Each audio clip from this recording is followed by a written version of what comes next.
Imagine the scene. A millionaire accustomed to controlling everything around him decides to make his wife suffer on her own birthday. He brings his pregnant mistress to the party, daring his wife to face the humiliation in front of everyone. But what he didn't expect was what would happen next, something that would completely change the course of the night. Want to know what happened? Stay until the end and discover the twist that will surprise you. The crystal champagne flute shattered against the marble floor, fragments scattering like diamonds across the immaculate white surface. The room fell silent, all eyes turning toward Evelyn Mercer, her face frozen in a mask of practiced composure that barely concealed the shock beneath. "I'm sorry, what did you just say?" Her voice remained steady, betraying none of the earthquake happening inside her chest. Across the expansive living room of their Bel Air mansion, her husband of 18 years, Richard, stood with his arm around their daughter's best friend. The girl, barely 22, looked down at her feet, unable to meet Evelyn's gaze. "I said we're in love, Evelyn." Richard's voice carried across the suddenly quiet room, reaching every corner of the charity fundraiser they were hosting. 70 of Los Angeles' most influential people watched the scene unfold, cocktails frozen halfway to lips, conversations abandoned mid-sentence. Evelyn Mercer, 52 years old, had built a reputation as the unshakable matriarch of one of LA's most respected families. Her silver-streaked dark hair was pulled back in an elegant chignon, her black evening gown impeccable, despite the champagne that had splashed when she'd dropped her glass. 20 years as a high-powered entertainment attorney had taught her to never show weakness, especially in public. "Perhaps we should discuss this privately," she suggested, her hazel eyes scanning the room, calculating the damage already done. "No more privacy, no more secrets." Richard's words slurred slightly.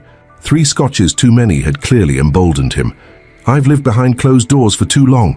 Their daughter, Madison, pushed through the crowd, her face contorted with anger and embarrassment. "Dad, what the hell are you doing?" she hissed, glancing between her father and her former friend. "Jessica, seriously?"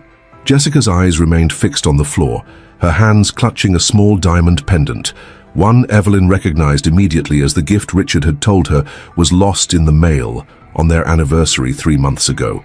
The murmurs began to ripple through the gathered crowd. Evelyn could practically hear the text messages being composed, the social media whispers beginning. In Hollywood's upper echelon, scandals were currency, and she was now watching her family's reputation being devalued in real time. "Everyone, please enjoy your evening. The silent auction will continue as planned in the garden pavilion."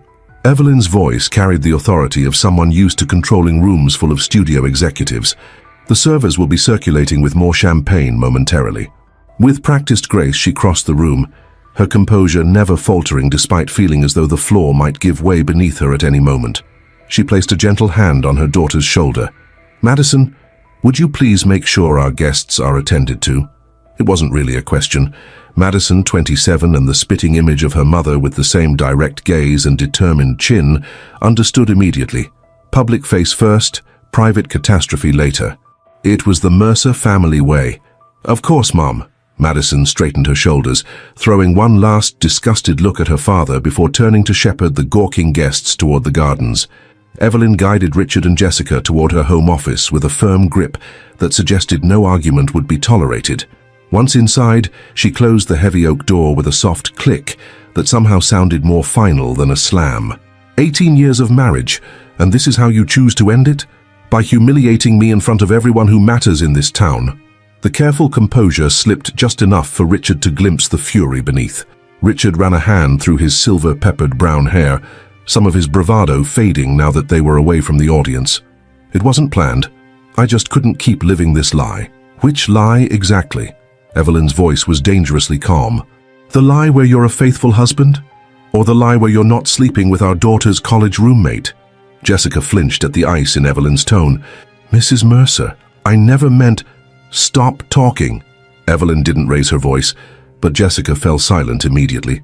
"You've been in my home for family dinners. You've accepted my hospitality, my advice about your career. Whatever you thought you were doing, whatever he told you about our marriage, just know that what you've done is unforgivable." Richard stepped partially in front of Jessica, as if to shield her. "Don't blame her. This is about us, Evelyn. We haven't been happy for years." "No, Richard. This is about you. Always has been. Evelyn turned toward the window, looking out at the glittering lights of Los Angeles spread below their hillside home. Did you think I didn't know? The late meetings, the weekend conferences, the mysterious charges? She turned back to face him. I knew about Christina from accounting last year, and Sophia from the Tokyo office before that. Richard's face registered genuine surprise. Then why didn't you say anything? Because I believed in what we built, the firm, this family, our reputation. She gestured to the wall of family photographs, holidays, graduations, award ceremonies. I thought eventually you'd grow up, but bringing her to our home in front of our friends, our daughter. She shook her head. That crosses a line I can't ignore. Jessica's eyes widened. There were others. Evelyn almost felt sorry for the girl. Almost. Oh, honey, you're not special. You're just the youngest. That's enough, Evelyn. Richard's face flushed with anger.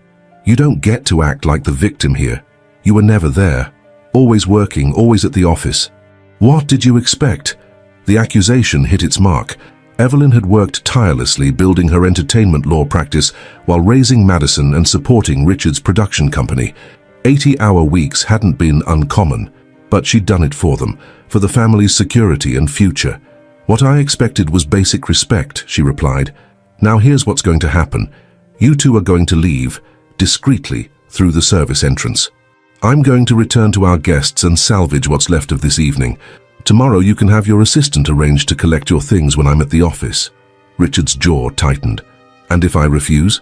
This is my house too. Evelyn smiled, but it didn't reach her eyes.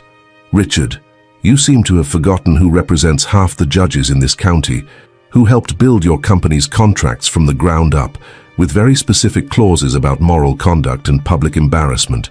She stepped closer. Would you like to test exactly how quickly I can dismantle everything you've worked for? The threat hung in the air between them. Despite his bravado, Richard knew it wasn't empty. Evelyn Mercer had made her reputation by being meticulous, thorough, and utterly ruthless when necessary. You wouldn't, he said, but uncertainty crept into his voice. Try me. The two words carried the weight of years of accumulated knowledge of his financial indiscretions, the corners cut on productions, the deals made in grey areas of the law that Evelyn had always helped navigate. The office door opened without a knock and Madison entered, closing it firmly behind her. She surveyed the tableau before her, her father and Jessica standing awkwardly near the bookcase, her mother by the window, emanating a cold fury. The guests are asking questions, Madison said to her mother. Some are leaving. Barbara Whitman said to send her regrets.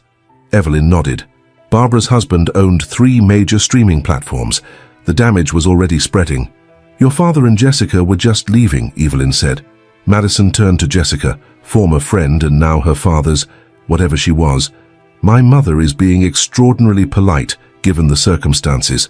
If I were handling this, security would be dragging you both out by now. Maddie, please, Richard began. Don't call me that, not anymore. Madison's voice broke slightly. How could you do this to Mom, to our family? It's complicated, honey. Richard tried again. No, it's actually very simple, Madison countered. You chose yourself over everyone else. That's who you've always been. I just never saw it clearly until tonight. Jessica finally looked up, tears streaking her mascara. Madison, I'm so sorry. I never meant to hurt you. Save it. Madison's tone was flat. You're dead to me, both of you. Richard's face hardened as he looked between his daughter and wife. The Scotch courage returned. Fine, have it your way. But you should know, Evelyn, that I've been planning this for months. The company's finances aren't exactly what you think. A chill ran through Evelyn. What does that mean?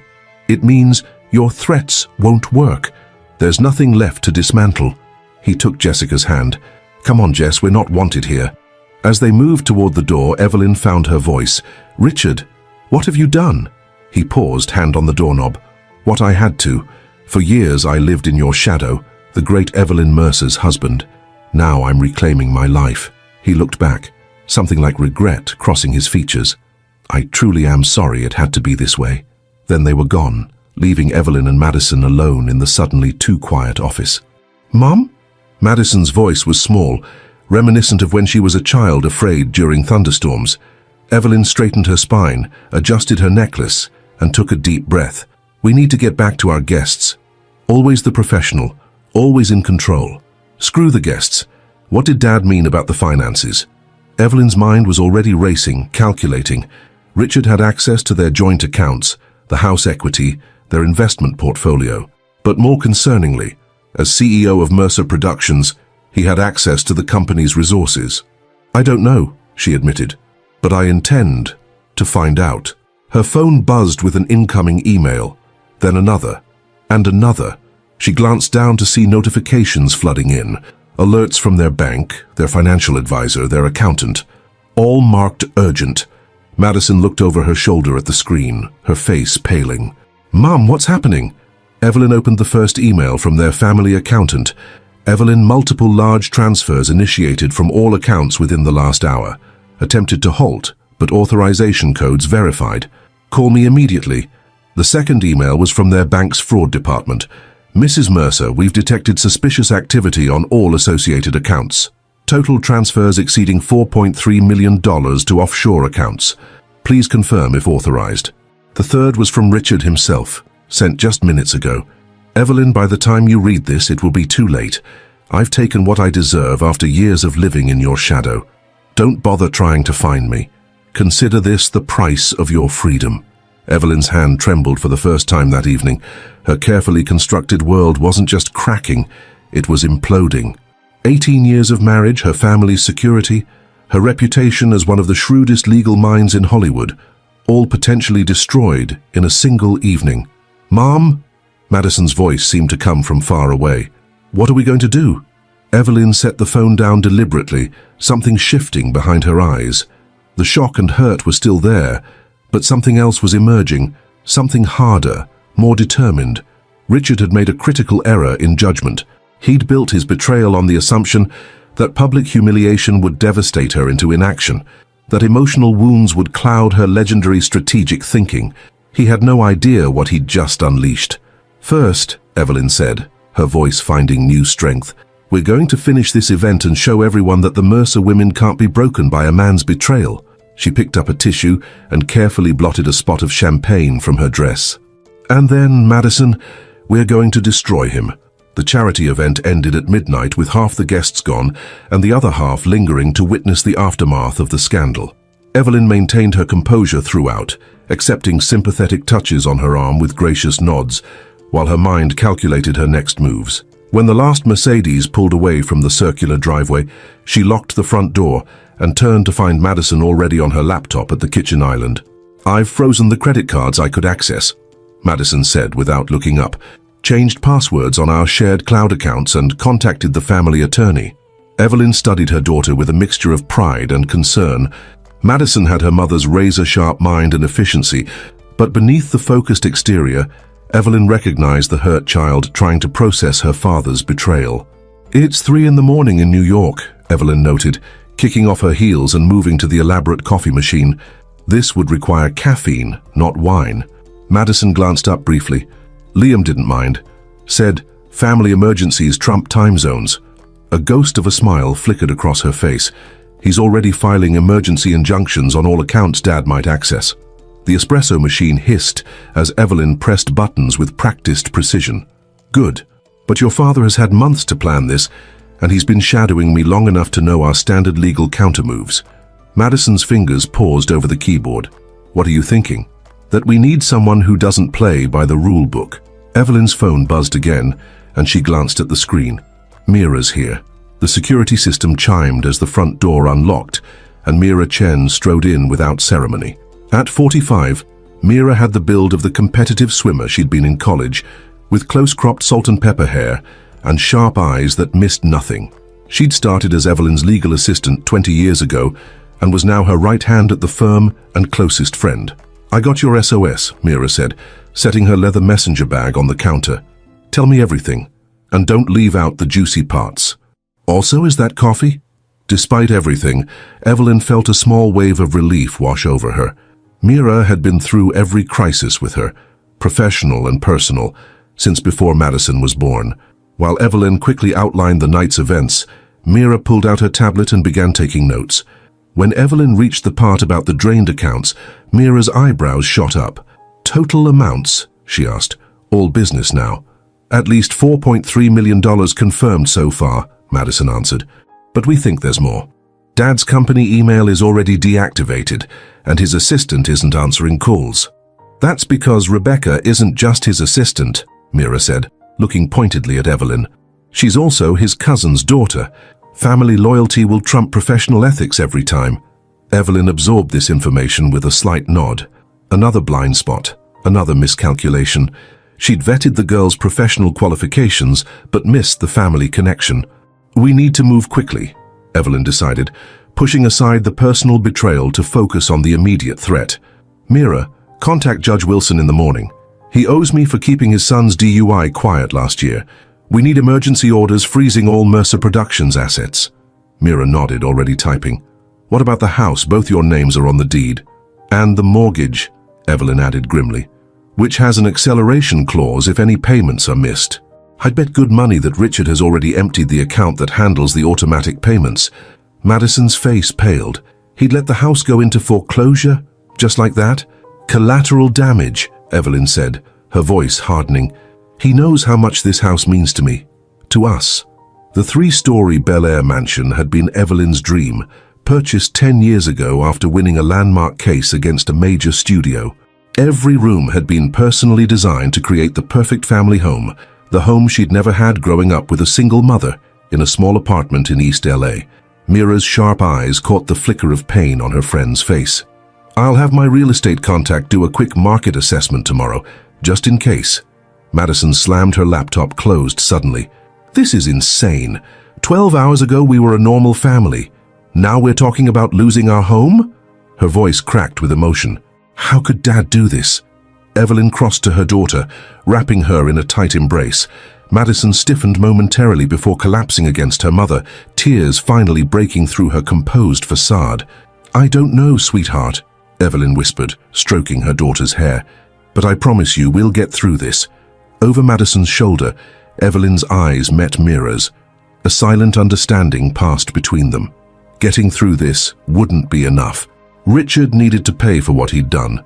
The law offices of Mercer and Associates occupied the top 3 floors of a sleek glass tower in Century City.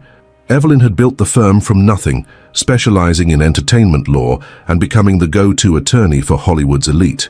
By 8 a.m., she was seated at her desk, looking every bit the powerful attorney in a perfectly tailored charcoal suit, her makeup flawless despite having slept less than 2 hours.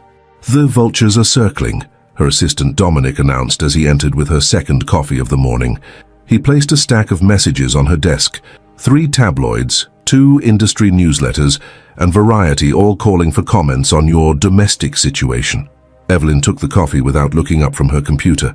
Standard response: Ms. Mercer has no comment at this time and asks for privacy during this personal matter. Already handled, Dominic assured her. Also, your 9 a.m. with Netflix is still on, but Warner Brothers wants to reschedule their 11 a.m. He made air quotes around reschedule, both of them knowing what it really meant. The sharks were testing for blood in the water. Tell Warner I understand completely and suggest Thursday instead, Evelyn replied, projecting confidence she didn't entirely feel. And remind them that the option on the Henderson script expires Friday. Dominic grinned. The Henderson script was a hot commodity, and Warner wouldn't risk losing it over personal gossip. Will do. Oh, and there's someone waiting to see you. Wouldn't give his name, but says you'll want to hear what he has to say about Richard. Evelyn's head snapped up. Send him in. Minutes later, a man in his early 30s with a nervous demeanor stood before her desk. He kept fidgeting with his watch, avoiding direct eye contact. I'm very busy, Mr. Evelyn prompted. Carter. Alex Carter. He swallowed hard. I am the financial controller at Mercer Productions. Now Evelyn was interested. Sit down, Mr. Carter. What exactly brings you here? Alex perched on the edge of the visitor's chair. I've been trying to reach Mr. Mercer since yesterday evening. His assistant said he's taking an extended leave. Effective immediately. He leaned forward, lowering his voice. But before he left, he had me process several large transfers to a holding company I'd never heard of. Said it was for a new production deal. How large? Evelyn kept her voice neutral despite her racing pulse. 12 million. Alex's voice cracked slightly. Almost everything in the company's accounts. Evelyn managed not to react outwardly, but her mind was reeling. Combined with the personal accounts, Richard had walked away with well over $16 million, money that represented years of their shared work and sacrifice. When I couldn't reach him, I started looking into this holding company, Alex continued. It was incorporated in the Cayman Islands just 3 months ago. He placed a folder on her desk. The paperwork lists Jessica Winters as the primary officer. Jessica? Evelyn couldn't mask her surprise. The girl had seemed like a trophy, a midlife crisis cliché. This suggested something far more calculated. Alex nodded. There's more. For the past year, Mr. Mercer has been systematically moving intellectual property rights from Mercer Productions to this new entity. Film rights, development deals, everything of value. Now Evelyn understood. Richard hadn't just stolen money, he'd gutted the company from within. Without its IP portfolio, Mercer Productions was essentially worthless. Why are you telling me this, Mr. Carter? Evelyn asked carefully. You work for my husband. Alex straightened his shoulders, finally making eye contact. Because what he did wasn't just wrong, it was illegal. And because I have a family too. He hesitated. And because you once helped my sister keep custody of her kids when her ex tried to take them away.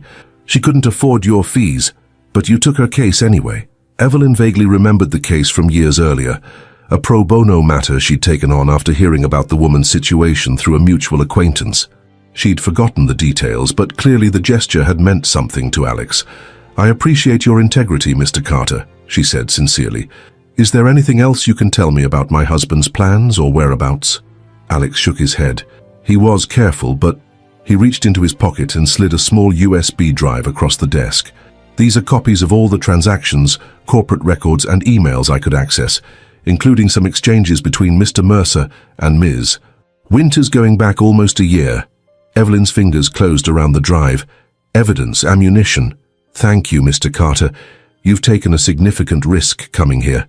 I'll probably lose my job, he acknowledged with a grim smile. Not necessarily. An idea was forming in Evelyn's mind. How would you feel about continuing to work at Mercer Productions, but reporting to new management? By noon, Evelyn had assembled her crisis team in the firm's main conference room. Mira sat at her right hand, while Madison had insisted on joining despite Evelyn's concerns about exposing her to the uglier details. Completing the group were Liam Frost, the family's trusted financial advisor who'd flown in from New York, and Zoe Washington, a former FBI forensic accountant who now specialized in tracking hidden assets in high-profile divorces. The good news, if you can call it that, Liam began, is that we managed to freeze about $2 million in domestic accounts. The bad news is that the bulk of the money is already in jurisdictions with limited cooperation with U.S. authorities. Zoe nodded in agreement. The Cayman Islands entity is just the first layer. I'm seeing evidence of further transfers to Singapore and possibly Malta. Classic laundering pattern. What about Jessica Winters? Madison asked, her voice tight with barely contained anger. What do we know about her? Mira pulled up a file on the large screen. Jessica Marie Winters, 22, graduated from UCLA last year where she roomed with Madison. No criminal record, unremarkable background. She clicked to the next slide. However, her mother is Elaine Winters Petroff. A photo appeared of an elegant blonde woman standing beside a stern-looking older man. Victor Petrov's fourth wife, Mira continued. Russian real estate developer with questionable business connections and a history of financial fraud allegations, though nothing that ever stuck. Evelyn absorbed this revelation, pieces falling into place. So Jessica wasn't just some young girl infatuated with my husband. This was planned, a long con. Looks that way, Zoe affirmed.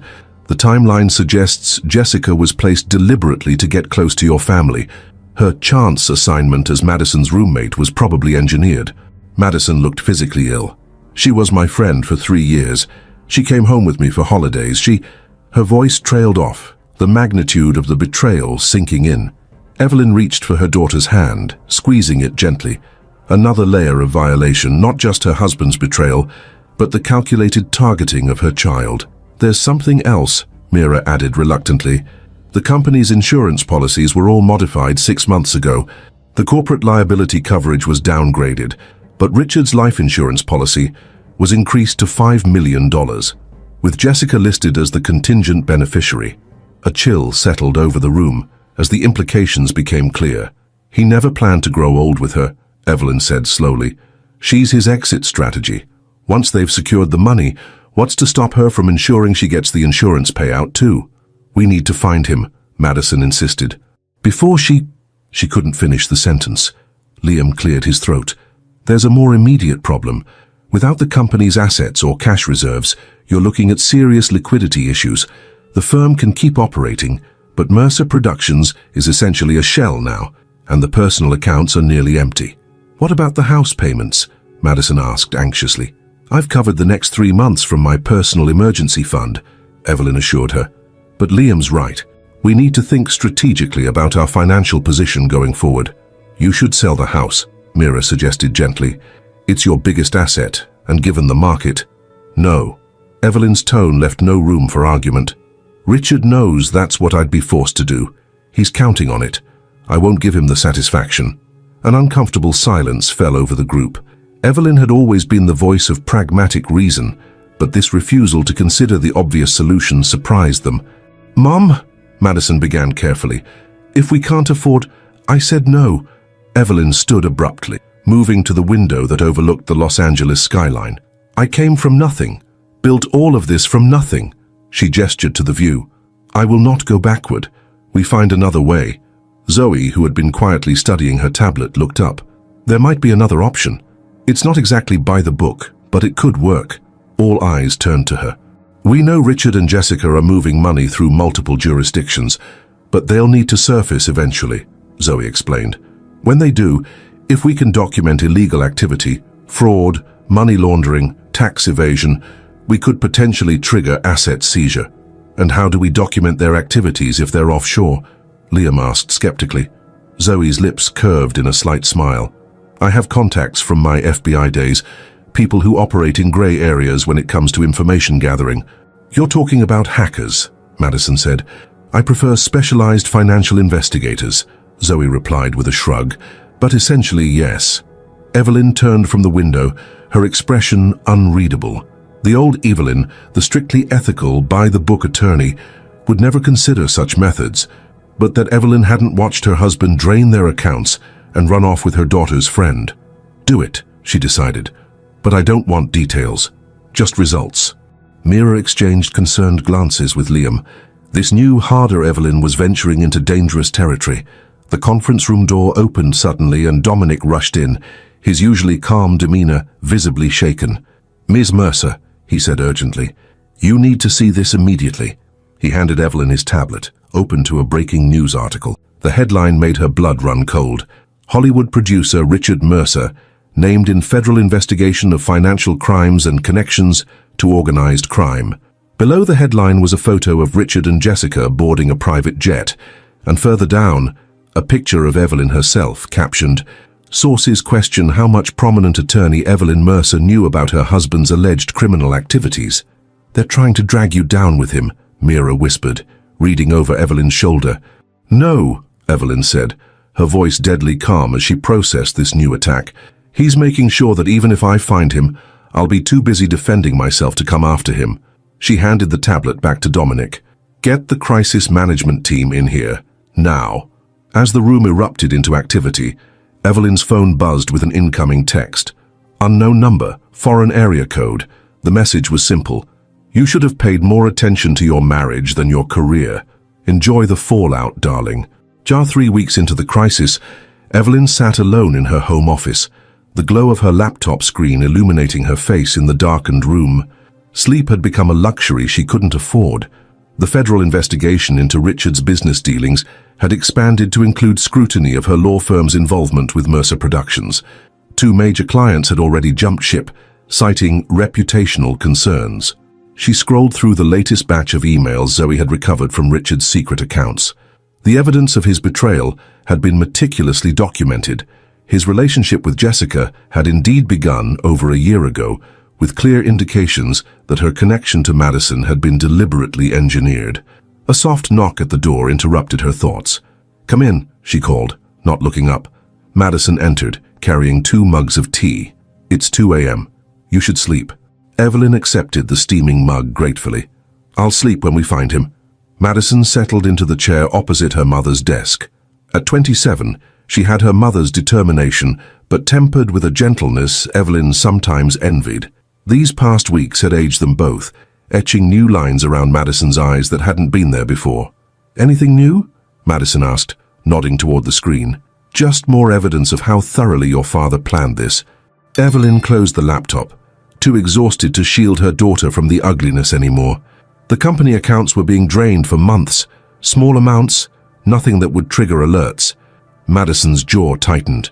"And I introduced Jessica to our family, brought her into our home." "You couldn't have known," Evelyn said softly. "None of us saw it coming." "You did," Madison countered. "You knew about his affairs. You just didn't tell me." The accusation hung between them, not entirely unfair. Evelyn had always handled problems herself, protecting Madison from harsh realities, just as she'd been doing since Madison was a child. "I thought I was shielding you," Evelyn admitted. "Maybe I was wrong." Madison's expression softened. "I'm not a child anymore, Mom. We're in this together." The moment of connection was interrupted by Evelyn's phone buzzing. Zoe's name flashed on the screen. "It's the middle of the night," Madison noted with concern. Evelyn answered immediately. "Tell me you have something." Zoe's voice was tense with excitement. "We found them. St. Bart's. They've been there for at least a week, staying at a private villa under the name Winters." Evelyn's pulse quickened. "Are you certain?" Facial recognition picked them up at a restaurant near Gustavia last night, and there's more. They've booked a yacht for tomorrow, heading to Venezuela, according to the charter company's records. Venezuela, no extradition treaty with the United States. If Richard made it there, recovering the money would become nearly impossible. "How much time do we have?" Evelyn asked, already calculating. "The yacht departs at noon local time. That's..." Zoe paused. "About 10 hours from now." Madison watched her mother's face, instantly alert to the shift in energy. "What is it? Did they find Dad?" Evelyn held up a finger, still focused on the call. "Can you get me there in time?" Zoe hesitated. "Technically, yes. My contact has a private jet that could get you to St. Bart's by morning. But Evelyn, what exactly are you planning to do?" It was a fair question. What options did she truly have? Even if she confronted Richard, he could simply deny everything. The money was already gone, laundered through a complex web of offshore accounts. And with the federal investigation hanging over her head, any overt action could be interpreted as obstruction of justice, or worse. "I need to try," Evelyn said simply. "Send me the details." After ending the call, she quickly explained the situation to Madison. "I'm coming with you," Madison insisted immediately. Evelyn shook her head. "Absolutely not. I need you here, coordinating with Mira and the legal team. If the feds show up while I'm gone..." "You mean if they realize you fled the country while under investigation?" Madison's voice rose with alarm. "Mom, this is crazy. You can't just confront Dad on a Caribbean island. What are you going to do? Drag him back by his collar?" "I don't know yet," Evelyn admitted. "But if I can get him to confess, to admit what he's done on record, and if he refuses, or if Jessica's family is involved with actual criminals like Mira suggested..." Madison leaned forward, eyes intense. "This isn't a courtroom. You can't control what happens." Evelyn's phone buzzed again with incoming flight details. 3 hours until departure from a private airfield in Van Nuys. "I have to try," she repeated, standing to pack a small overnight bag. "I can't just sit here and watch everything we built disappear." Madison followed her mother to the bedroom, still arguing. "At least take someone with you. Security or... no one else can be involved in this." Evelyn pulled a black sheath dress from her closet. Elegant but practical. The fewer people who know, the better. Madison watched helplessly as her mother efficiently packed the essentials. "Promise me you'll be careful, that you'll turn around if anything feels wrong." Evelyn paused, meeting her daughter's worried gaze. For a moment, their roles seemed reversed. Madison, the concerned parent, Evelyn, the reckless child. "I promise," she said, though both knew it wasn't entirely sincere. The small private jet touched down on St. Bart's notoriously challenging runway just after 8 a.m. local time. Evelyn had spent the flight reviewing everything Zoe's team had uncovered: financial records, email exchanges, property documents. The deeper she dug, the more elaborate Richard's betrayal appeared. As the tiny aircraft taxied to a stop, Evelyn felt a surge of doubt. What was she really doing here? Even if she confronted Richard, what could she possibly achieve? The practical, logical attorney in her knew this was a fool's errand, but the wounded wife, the protective mother, those parts of her demanded this confrontation. A sleek black car waited on the tarmac, courtesy of Zoe's mysterious contacts. The driver, a local man who introduced himself only as Jean, seemed to know exactly where to take her. "The Villa Paradiso," he confirmed, as they wound along the island's narrow coastal roads. Very exclusive, very private. Evelyn gazed out at the impossibly blue Caribbean waters, so at odds with the darkness of her purpose. How far to the marina where the yacht is docked? 10 minutes, perhaps. It's a small island. Jean glanced at her in the rearview mirror. "You are here for business, madam. Most come for pleasure." "I'm here to settle a debt," Evelyn replied, her voice clipped. The villa appeared around the next curve, a stunning white structure perched on the hillside, overlooking a pristine private beach. Evelyn instructed Jean to drive past without slowing, allowing her to observe without being noticed. Through the villa's expansive glass walls, she could make out movement, staff preparing for the day, perhaps. No sign of Richard or Jessica yet. "Take me to the marina," she decided. "I need to see the yacht." 20 minutes later, Evelyn stood on the boardwalk of Gustavia's marina, watching as supplies were loaded onto an opulent 90-foot yacht named Sweet Escape. The irony of the name wasn't lost on her. A young dockhand was supervising the loading of several crates of champagne. Evelyn approached him, summoning her most charming smile. "What a beautiful vessel," she commented. "Private charter?" The young man nodded eagerly. "Heading out today, Venezuela." He puffed up with importance. "Very wealthy clients. I imagine they've requested special accommodations?" Evelyn probed gently, slipping a €100 note into his hand. His eyes widened at the unexpected tip. "Oh yes, madame, everything of the finest quality. The gentleman specifically requested Krug champagne and beluga caviar." He leaned closer. "And the captain was instructed to prepare for a special celebration. A surprise wedding at sea, I think." Wedding. The word hit Evelyn like a physical blow. Richard wasn't just fleeing with Jessica, he was planning to marry her, which meant he intended to divorce Evelyn in absentia, likely claiming abandonment. How thoughtful, she managed, her smile never faltering despite the rage building inside her. "And when do the passengers arrive?" "Around 11, I believe. The yacht departs at noon." Evelyn checked her watch. 9:17 a.m. Less than 2 hours to intercept Richard before he boarded the yacht and disappeared for good. Returning to the waiting car, Evelyn directed Jean back toward Villa Paradiso. This time, however, she instructed him to drop her at the public beach adjacent to the private property. "Will you return, madame?" Jean asked as she paid him generously. "I'm not sure," Evelyn admitted, "but I'd appreciate your discretion either way." Alone on the beach, Evelyn shed her linen blazer and removed her heels, leaving them beneath a palm tree. In her simple black dress, she could almost pass for another wealthy tourist enjoying a morning stroll. She began walking casually along the shoreline, approaching the villa's private beach from an angle that wouldn't immediately attract attention.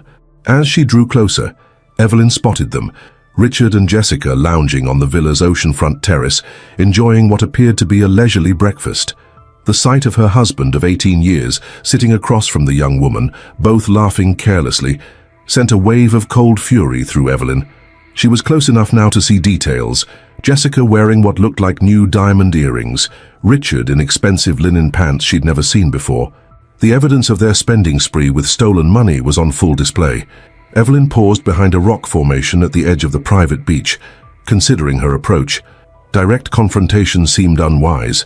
Richard might simply flee or worse, call local authorities. She needed leverage. Her phone vibrated with an incoming message from Zoe. New information. Call immediately. Ducking behind the rocks, Evelyn dialed Zoe's number. "I'm here in St. Bart's," she whispered, when Zoe answered. "About to confront Richard." "Don't." Zoe's voice was urgent. "There's something you need to know first. The money trail, it's not what we thought." Evelyn frowned. "What do you mean?" "The initial transfers went to the Cayman Islands entity, yes. But from there, most of the money didn't continue to Jessica's accounts as we expected.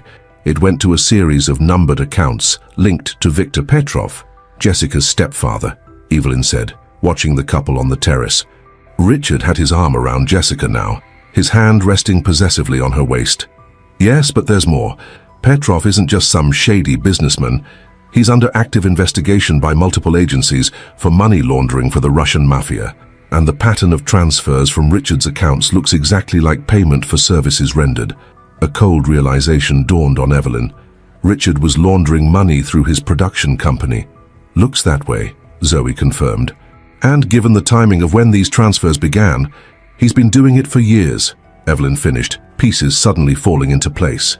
The unexplained cash flow problems at the company despite successful projects. The mysterious investors Richard had occasionally mentioned but never introduced. The excessive security on his personal computer. If that's true, Evelyn said slowly, then Richard didn't just steal our money. He's been using my reputation, my firm, my family as cover for criminal activity. Exactly. And if he's meeting with Petrov's people in Venezuela, this isn't just about running away with Jessica, Evelyn realized. He's in trouble with these people. That's why he needs to disappear. As if confirming her theory, a sleek silver Mercedes pulled up to the villa. Two broad-shouldered men in dark suits emerged, their posture and watchful eyes immediately identifying them as security personnel. Evelyn shrank further behind the rocks, watching as the men approached Richard and Jessica. The conversation appeared tense, Richard gesturing emphatically, while Jessica placed a calming hand on his arm. One of the men handed Richard a phone. "I think Petrov's people are there," Evelyn whispered into her phone. "What should I do?"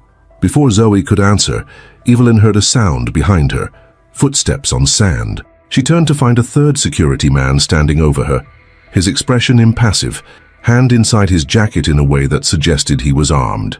"Mrs. Mercer," he said in a thick Eastern European accent, "Mr. Petrov would like to speak with you."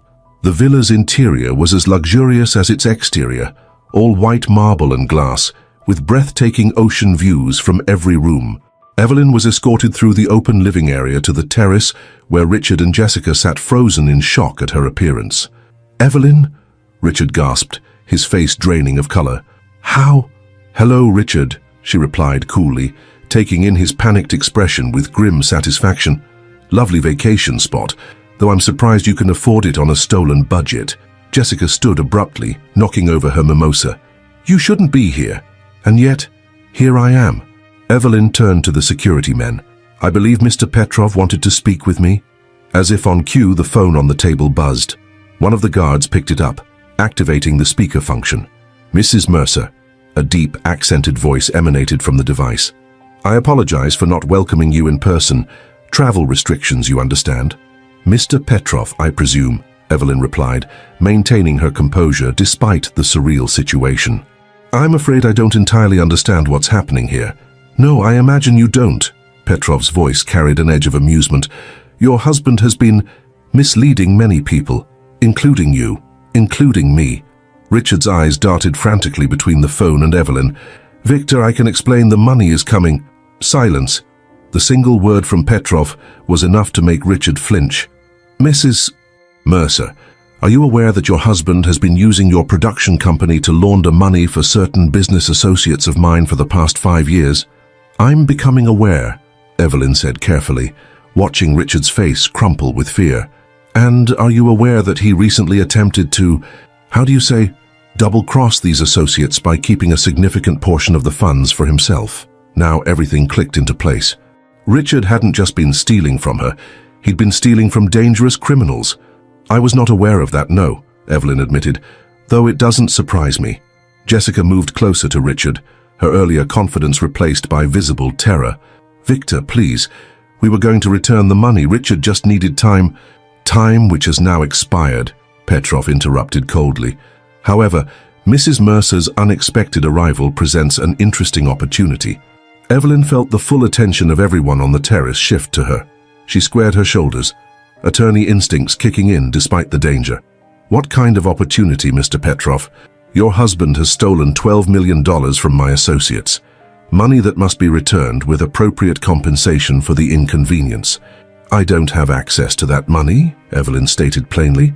Richard made sure of that.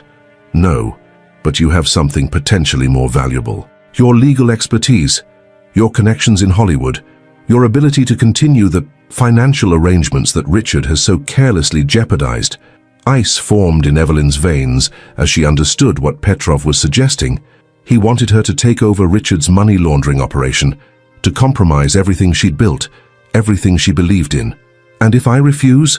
she asked, already knowing the answer. Then my associates will be most disappointed. With all of you.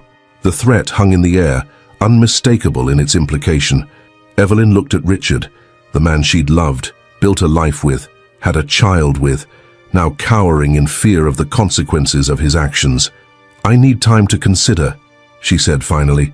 "You have until the yacht departs," Petrov replied. Noon. The phone call ended, leaving a heavy silence on the terrace. The security men retreated to a discreet distance, still watchful but giving them a semblance of privacy. Richard approached Evelyn, his voice low and desperate. "Evelyn, you have to help us. These people are serious, they'll kill us." "Us?" Evelyn's voice was ice. "There is no us, Richard. You made that abundantly clear when you drained our accounts and ran off with Madison's friend. I know I hurt you," he pleaded, "but this is life or death for me, for Jessica." He hesitated, then played his final card. "For Madison, too. These people know everything about our family." At the mention of their daughter, something dangerous flashed in Evelyn's eyes. "Don't you dare threaten Madison." "It's not a threat, it's reality," Richard insisted. "Once you're on their radar, everyone you care about is at risk." Jessica approached cautiously. "I know you hate me, Mrs. Mercer, you have every right to. But please help us find a way out of this." Evelyn studied the young woman who'd betrayed her daughter's trust and stolen her husband. Jessica was trembling, the confident seductress now replaced by a terrified girl out of her depth. "Did you know?" Evelyn asked her directly. "About the money laundering, the stolen funds, all of it?" Jessica hesitated, then nodded slightly. "Not everything, not at first, but enough. Victor said it would be easy. Just get close to Madison." Then to Richard. "I never thought that there would be consequences," Evelyn finished for her. Turning back to Richard, Evelyn saw him clearly for perhaps the first time in years. Not the charismatic producer she'd fallen in love with, not the successful businessman she'd believed him to be, but a weak, selfish man who'd risked everything, including his family's safety, for money and ego. "Where is the money, Richard?" she demanded. "The truth, for once." Richard glanced nervously at the security men. "Most of it went to Petrov's people. The rest, various accounts. Cayman, Singapore, Switzerland." He swallowed hard. "But it's not enough. I skimmed too much, took too many risks. They want 20 million now, as penalty." "Which you don't have," Evelyn stated flatly. "No one has that kind of liquid cash," Richard argued desperately. "That's why they want you involved. Your client list, your connections. You could help restructure the operation, make it more secure." Evelyn laughed bitterly. "You want me to become a criminal to save you from the consequences of your crimes? That's your solution?" "It's the only solution," Richard hissed. "Otherwise, we're all dead. You, me, Jessica." His voice broke. "Madison." The mention of their daughter again sent a chill through Evelyn. She checked her watch. 10:45 a.m. Just over an hour until the yacht departed, the deadline Petrov had given her. Her phone buzzed with a text from an unknown number. Package delivered to Marina. Code word, Phoenix. Evelyn hadn't sent for any package. This had to be from Zoe's contacts. But what did it mean? As she contemplated her next move, one of the security men approached, holding a satellite phone. "Call for you, Mrs. Mercer." Taking the phone cautiously, Evelyn stepped away from Richard and Jessica. "Hello? Mom?" Madison's voice came through strong and clear. "Don't react. Just listen. We know where you are. Help is coming, but you need to get everyone to the yacht by noon." "Exactly as planned. Do you understand?" Evelyn's mind raced. Madison shouldn't know these details, unless Zoe had contacted her after their earlier call. "I understand," she replied carefully. "Good. And Mom? Remember what you taught me about poker. Sometimes you have to play the hand you're dealt, even when it's terrible." The line went dead. Evelyn handed the satellite phone back to the guard, her thoughts whirling. Madison was telling her to go along with Petrov's plan, at least temporarily. Turning back to Richard and Jessica, Evelyn made a show of resigned acceptance. "All right, I'll do what I can to help, but I need to understand exactly what Petrov expects from me." Richard's relief was palpable. "Thank you, Evelyn. I knew you'd see reason." "Don't mistake self-preservation for forgiveness," she replied coldly.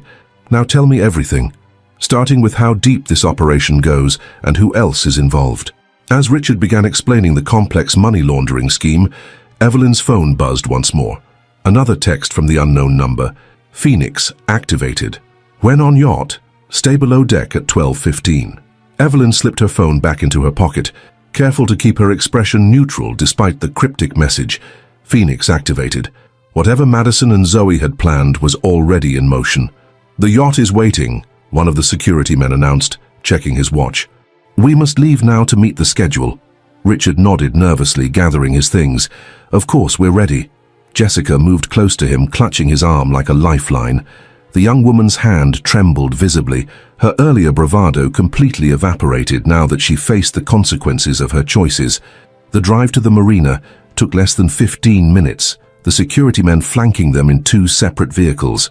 Evelyn sat in silence, watching the idyllic Caribbean landscape pass by in stark contrast to the danger surrounding them. She found herself studying Richard in profile, the man she'd shared nearly 2 decades with, now a stranger. Had he always been this person, or had he changed? Had she been blind, or had he been that good at hiding his true nature? As they approached the marina, she could see the gleaming white yacht bobbing gently in the crystal-clear water. Sweet escape indeed. One of the security men handed Richard a satellite phone. "Mr. Petrov wishes to speak with you before boarding." Richard took the phone, visibly nervous. "Victor, we're at the marina now." He paused, listening. "Yes, Evelyn has agreed to help with the restructuring." Another pause. "Of course, I understand the terms completely." Whatever Petrov said next made Richard's face drain of color. He glanced at Evelyn, then quickly away. "Yes, she's right here." He handed her the phone reluctantly. "Mrs. Mercer," Petrov's accented voice came through clearly. "I trust you've had time to consider your position." "I have," Evelyn replied steadily. "I understand what's required." "Good. Once aboard, my people will provide secure communication channels. You will begin contacting your key clients immediately to arrange the new financial structures. "And my family's safety will be guaranteed," Evelyn pressed. A dry chuckle came through the line. "Mrs. Mercer, in my experience, the best guarantee of safety is mutual benefit. You provide valuable services, we provide protection. It's business." "And Richard and Jessica?" She was careful to keep her tone neutral. "They will remain with us until arrangements are solidified.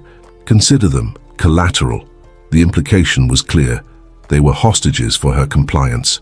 "I understand," Evelyn said again, betraying none of the turmoil beneath her composed exterior. "Excellent. Welcome to the organization, Mrs. Mercer." The line went dead. Evelyn handed the phone back to the security man, avoiding Richard's questioning gaze.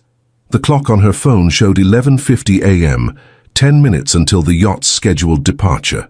25 minutes until whatever Phoenix was supposed to happen. The security team escorted them onto the yacht, where the captain greeted them with professional courtesy that betrayed no awareness of the true nature of the voyage. The vessel was opulent, all gleaming teak and polished chrome, with plush white furnishings throughout. "Please, make yourselves comfortable," the captain said. "We'll be departing shortly." 2 more men in dark suits were already aboard, bringing their security detail to 5. Evelyn noted their positions, the subtle bulges of weapons beneath their jackets, the way they communicated with small gestures and glances. These weren't hired thugs, they were professionals. Exactly at noon, the yacht's engines hummed to life. The mooring lines were cast off and they began to pull away from St. Bart's. Evelyn moved to the stern, watching as the island slowly receded. 15 more minutes until whatever Madison and Zoe had planned would unfold. Richard appeared beside her, speaking in a hushed tone. "What did Petrov say to you?" "That you and Jessica are hostages to ensure my cooperation," she replied without looking at him. Richard paled further. "Evelyn, I never meant for any of this to happen." For the first time since discovering his betrayal, Evelyn looked directly into her husband's eyes. "Yes, you did, Richard. Maybe not exactly like this, but you made choices that led here. Every step of the way, you chose yourself over everyone else. That's not fair," he protested weakly. "Fair?" Evelyn let out a soft, bitter laugh. "You stole everything we built together. You involved our family in criminal enterprises. You put our daughter in danger. And now you want to talk about what's fair?" Before Richard could respond, one of the security men approached. "Mrs. Mercer, please come with me. Mr. Petrov wishes to establish the secure communication channel immediately." Perfect timing. Evelyn checked her watch. 12:10 p.m. "Of course. I'll come too," Richard started, but the guard held up his hand. "Just Mrs. Mercer. You and Ms. Winters will remain on deck." Evelyn followed the man below, counting seconds in her head. 5 minutes until 12:15. The yacht's lower level contained several luxurious cabins, a small but well-appointed galley, and what appeared to be a communications room with multiple screens and satellite equipment. The guard gestured for her to enter the communications room. "Wait here. The technician will establish the connection shortly." As he turned to leave, Evelyn called out, "I need to use the restroom first." He hesitated, then nodded toward a door across the narrow hallway. "Make it quick." Evelyn entered the small bathroom, locking the door behind her. 12:13 p.m. 2 minutes remaining. Her heart pounded against her ribs as she tried to imagine what might be coming. A rescue team? Some kind of diversion? Whatever it was, Madison had instructed her to stay below deck. Taking a deep breath to steady herself, Evelyn splashed cold water on her face and studied her reflection in the mirror. The woman looking back at her was changed from the perfectly put-together attorney of 3 weeks ago. There was a hardness in her eyes now, a determination born of betrayal and the fierce instinct to protect what remained of her family. Her watch showed 12:15 p.m. For several seconds, nothing happened. Then a subtle vibration passed through the yacht, so faint she almost thought she'd imagined it. It was followed by a distant sound, something between a pop and a thud. The yacht's engines suddenly throttled down, the steady hum reducing to an idle. Shouting erupted from the upper deck. Multiple voices, orders being barked in different languages. Heavy footsteps pounded overhead. Evelyn unlocked the bathroom door cautiously, peering into the hallway. The guard who had escorted her down was gone, presumably responding to whatever was happening above. Another sound reached her, the unmistakable whir of helicopter rotors, close and getting closer. Moving swiftly but quietly, Evelyn made her way to a small porthole in the communications room. Through the circular window, she could see a sleek black helicopter hovering just above the yacht's bow. Men in tactical gear were rappelling down onto the deck. Not military, their gear wasn't uniform enough, but definitely professional. The door to the communications room burst open. Evelyn spun around, bracing for confrontation, but instead found Jessica standing there, wild-eyed and breathless. "What's happening?" the young woman demanded. "Who are those men?" "I don't know," Evelyn lied smoothly. "Where's Richard?" "They're holding him on deck. The guards think it's a rival organization attempting a takeover." Jessica's voice quavered with fear. "They're going to kill us, aren't they?" Before Evelyn could respond, the yacht lurched violently. The sound of gunfire erupted above them, short, controlled bursts rather than wild shooting. Professional work. "Stay here," Evelyn ordered, pushing past Jessica into the hallway. "Where are you going?" Jessica grabbed her arm. "We need to hide." Evelyn removed the girl's hand firmly. "I need to find Richard." "Why? After everything he did to you?" Jessica's incomprehension was genuine. "Because he's still Madison's father," Evelyn answered simply. She made her way toward the stairs leading to the deck, moving carefully, aware that any of Petrov's men could appear at any moment. As she reached the bottom of the stairs, the yacht's engines suddenly roared to life again, but with a different note than before. They were moving fast and changing direction. The sounds of conflict continued above, shouted commands, the occasional burst of gunfire. The helicopter's rotors still audible but seeming to fade slightly. Something was very wrong. This didn't feel like a rescue. It felt like a battle for control of the yacht itself. Evelyn hesitated at the bottom of the stairs, torn between seeking safety and finding Richard. Her phone vibrated in her pocket. Another text message. "Stay below. Extraction in progress. Complications on deck." Complications. A euphemism, if she'd ever heard one. Suddenly, the door at the top of the stairs flew open. Richard half fell, half ran down, blood streaming from a cut above his eye. He collided with Evelyn, nearly knocking her over. "We have to hide," he gasped, grabbing her shoulders. "Now! Richard, what's happening up there?" "I don't know!" He was frantic, his eyes wild with fear. "Some kind of raid. Petrov's men are fighting them off, but they're outnumbered." A deafening explosion rocked the yacht, sending them both sprawling onto the floor. The lights flickered, then stabilized. Smoke began to seep down the stairwell. Richard scrambled to his feet, pulling Evelyn up. "We need to find life jackets. If the boat goes down..." "It won't," Evelyn said with a certainty she didn't entirely feel. "Come on, back to the communications room. Jessica's there." They made their way back down the narrow hallway, the yacht still moving at high speed, rocking violently as it cut through the waves. Richard stumbled, clearly disoriented either from the blow to his head or simple fear. When they reached the communications room, Jessica was huddled under the desk, sobbing quietly. "Jessica," Richard kneeled beside her. "It's me." She looked up, relief flooding her tear-streaked face. "Richard, I thought I heard gunshots." "I know," he soothed, helping her up. "But we're going to be okay." "Are we?" Evelyn asked pointedly. "Because from where I'm standing, it looks like we're caught in a war between Petrov's people and whoever those men in the helicopter are." Richard's expression shifted, something calculating replacing the fear. Maybe that's not bad for us. If they're fighting each other, we could escape," Jessica finished eagerly. "Find a lifeboat, get back to shore." Evelyn studied them both, noting how quickly they'd moved from terror to self-preservation. "And then what? Petrov still wants his money. Those men up there, whoever they are, clearly want something too." Before either could respond, the yacht suddenly slowed dramatically, engines dropping to a idle. The sounds of conflict above had ceased. Footsteps approached, multiple sets heavy and purposeful. Richard pushed Jessica behind him, positioning himself between the door and the women. It was the first genuinely protective gesture Evelyn had seen from him in years. The door swung open. A man in tactical gear stood there, face concealed behind a professional-grade mask, assault rifle held at the ready but pointed downward. Evelyn Mercer. His voice was American, with no discernible accent. "Yes," she answered, stepping forward. "Your daughter sends her regards." He gestured with his free hand. "We need to move now." Richard stepped forward. "I'm coming too." The man's stance shifted subtly, the rifle adjusting. "Orders are for Mrs. Mercer only." "Wait," Evelyn intervened. "They come with me or I don't go." The man seemed to hesitate, then touched his ear, apparently receiving instructions through an earpiece. After a moment he nodded curtly. "Fine.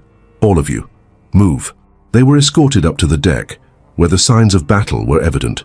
Bullet holes in the polished woodwork, shattered glass from the pilot house, scorch marks from what must have been the explosion they'd heard.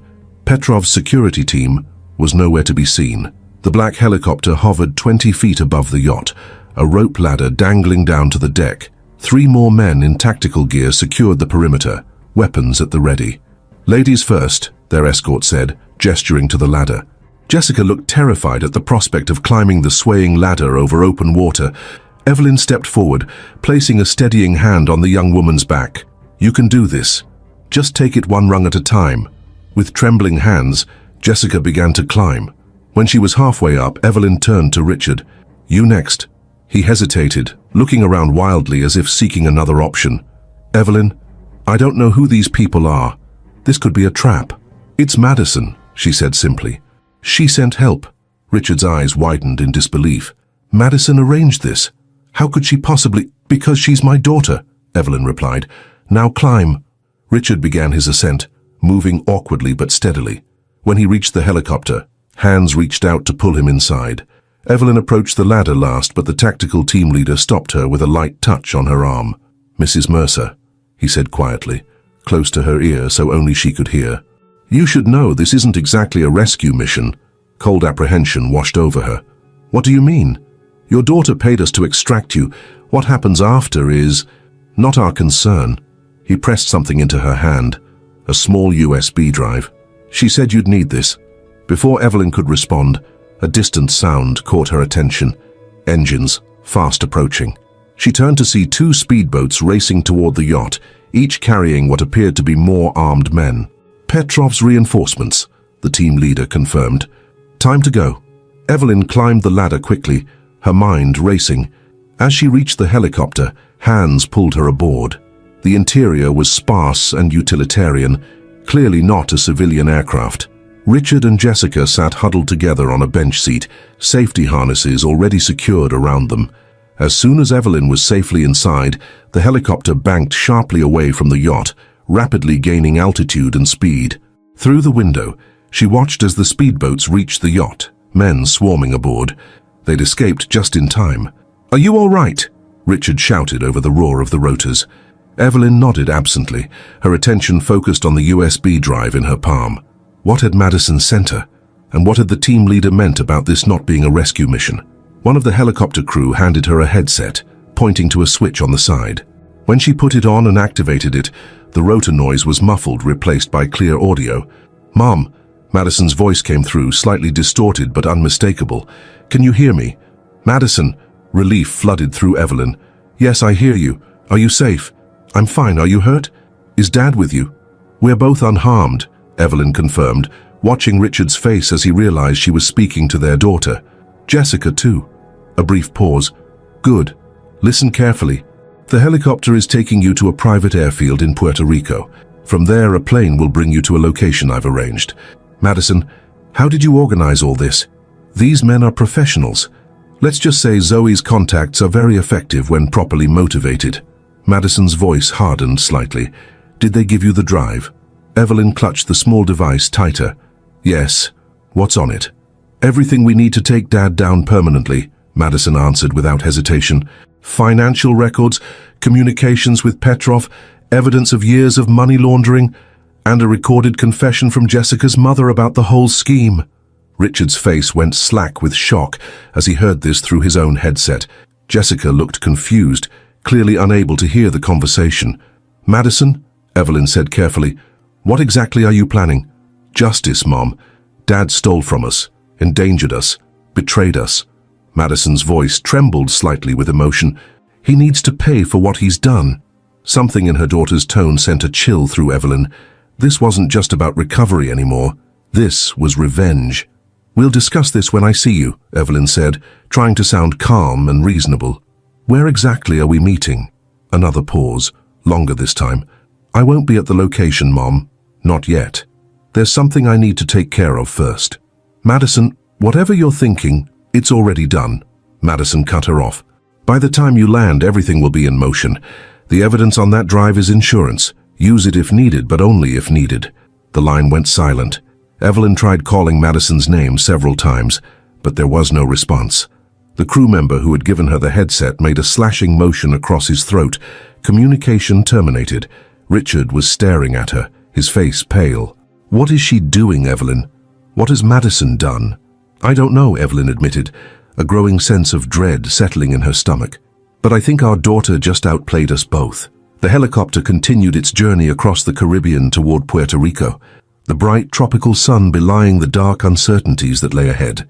Evelyn looked at the USB drive in her hand, then at Richard, the husband who had betrayed her, the father who had endangered their child, the man who had set this whole nightmare in motion. For the first time in their marriage, she saw real fear in his eyes. Not fear of Petrov or his men, not fear for his own safety, but fear of the consequences of his actions finally catching up to him, fear of what their daughter might be capable of. "What have you taught her?" Richard whispered, his voice barely audible over the muffled rotor noise. Evelyn thought of the Madison she knew, brilliant, determined, fiercely protective of those she loved. The daughter who had watched and learned from both parents her entire life, from her father, charm, calculated risks, the art of the deal, from her mother, strategy, persistence, and a steel-core determination. "I didn't teach her anything she didn't already know," Evelyn replied quietly. "I just showed her how to use it." As the coastline of Puerto Rico appeared on the horizon, Evelyn's phone vibrated one last time, a final message from the unknown number. "Phoenix complete. The real game begins now." The private airfield in Puerto Rico was little more than a strip of asphalt carved into the jungle, with a single hangar and control tower. A sleek Gulfstream G650 waited on the tarmac, engines already idling. The helicopter touched down 50 yards away, and within minutes Evelyn, Richard and Jessica were hurried across the steaming pavement and into the waiting aircraft. Unlike the utilitarian helicopter, the jet's interior spoke of extreme wealth: cream leather seats, polished wood surfaces, and crystal decanters of amber liquor secured in custom cabinets. Only the two armed men who boarded with them disrupted the illusion of a luxury travel experience. "Where exactly are we going?" Richard demanded as they settled into their seats. One of the guards, tall with a military bearing and close-cropped grey hair, answered curtly, "New York." "New York!" Jessica's voice rose with panic. "We can't go back to the United States. Victor's people will find us." The guard remained impassive. "Those are our instructions." The jet taxied and took off swiftly, banking north. Evelyn sat apart from Richard and Jessica, the USB drive clutched in her hand like a talisman. Whatever Madison had set in motion, this small device was key. "Evelyn!" Richard moved to sit opposite her once they reached cruising altitude. "We need to talk." She regarded him coldly. "About what? Your betrayal? The money laundering? Or how you put our daughter in danger?" "About how we're going to survive this," he answered, dropping his voice. "These men aren't military or law enforcement. They're private contractors, mercenaries, and they're taking us back to US soil where both Petrov's people and possibly federal agents will be waiting." "Madison arranged this extraction," Evelyn reminded him. "She wouldn't put us in danger." Richard's laugh was hollow. "The Madison we knew wouldn't, but the Madison who organized a paramilitary operation in international waters. I don't know that person." He leaned closer. "What did she mean about evidence against me? About Jessica's mother's confession?"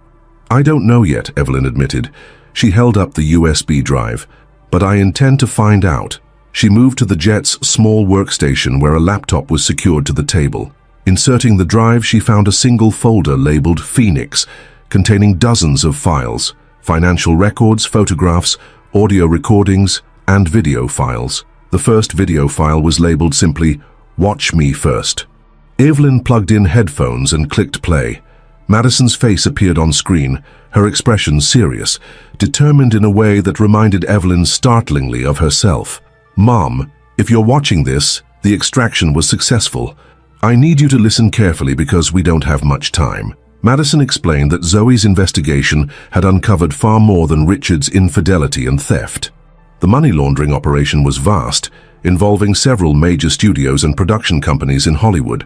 Richard wasn't just a participant, he was a key facilitator, with connections to Petrov's organization going back nearly 7 years.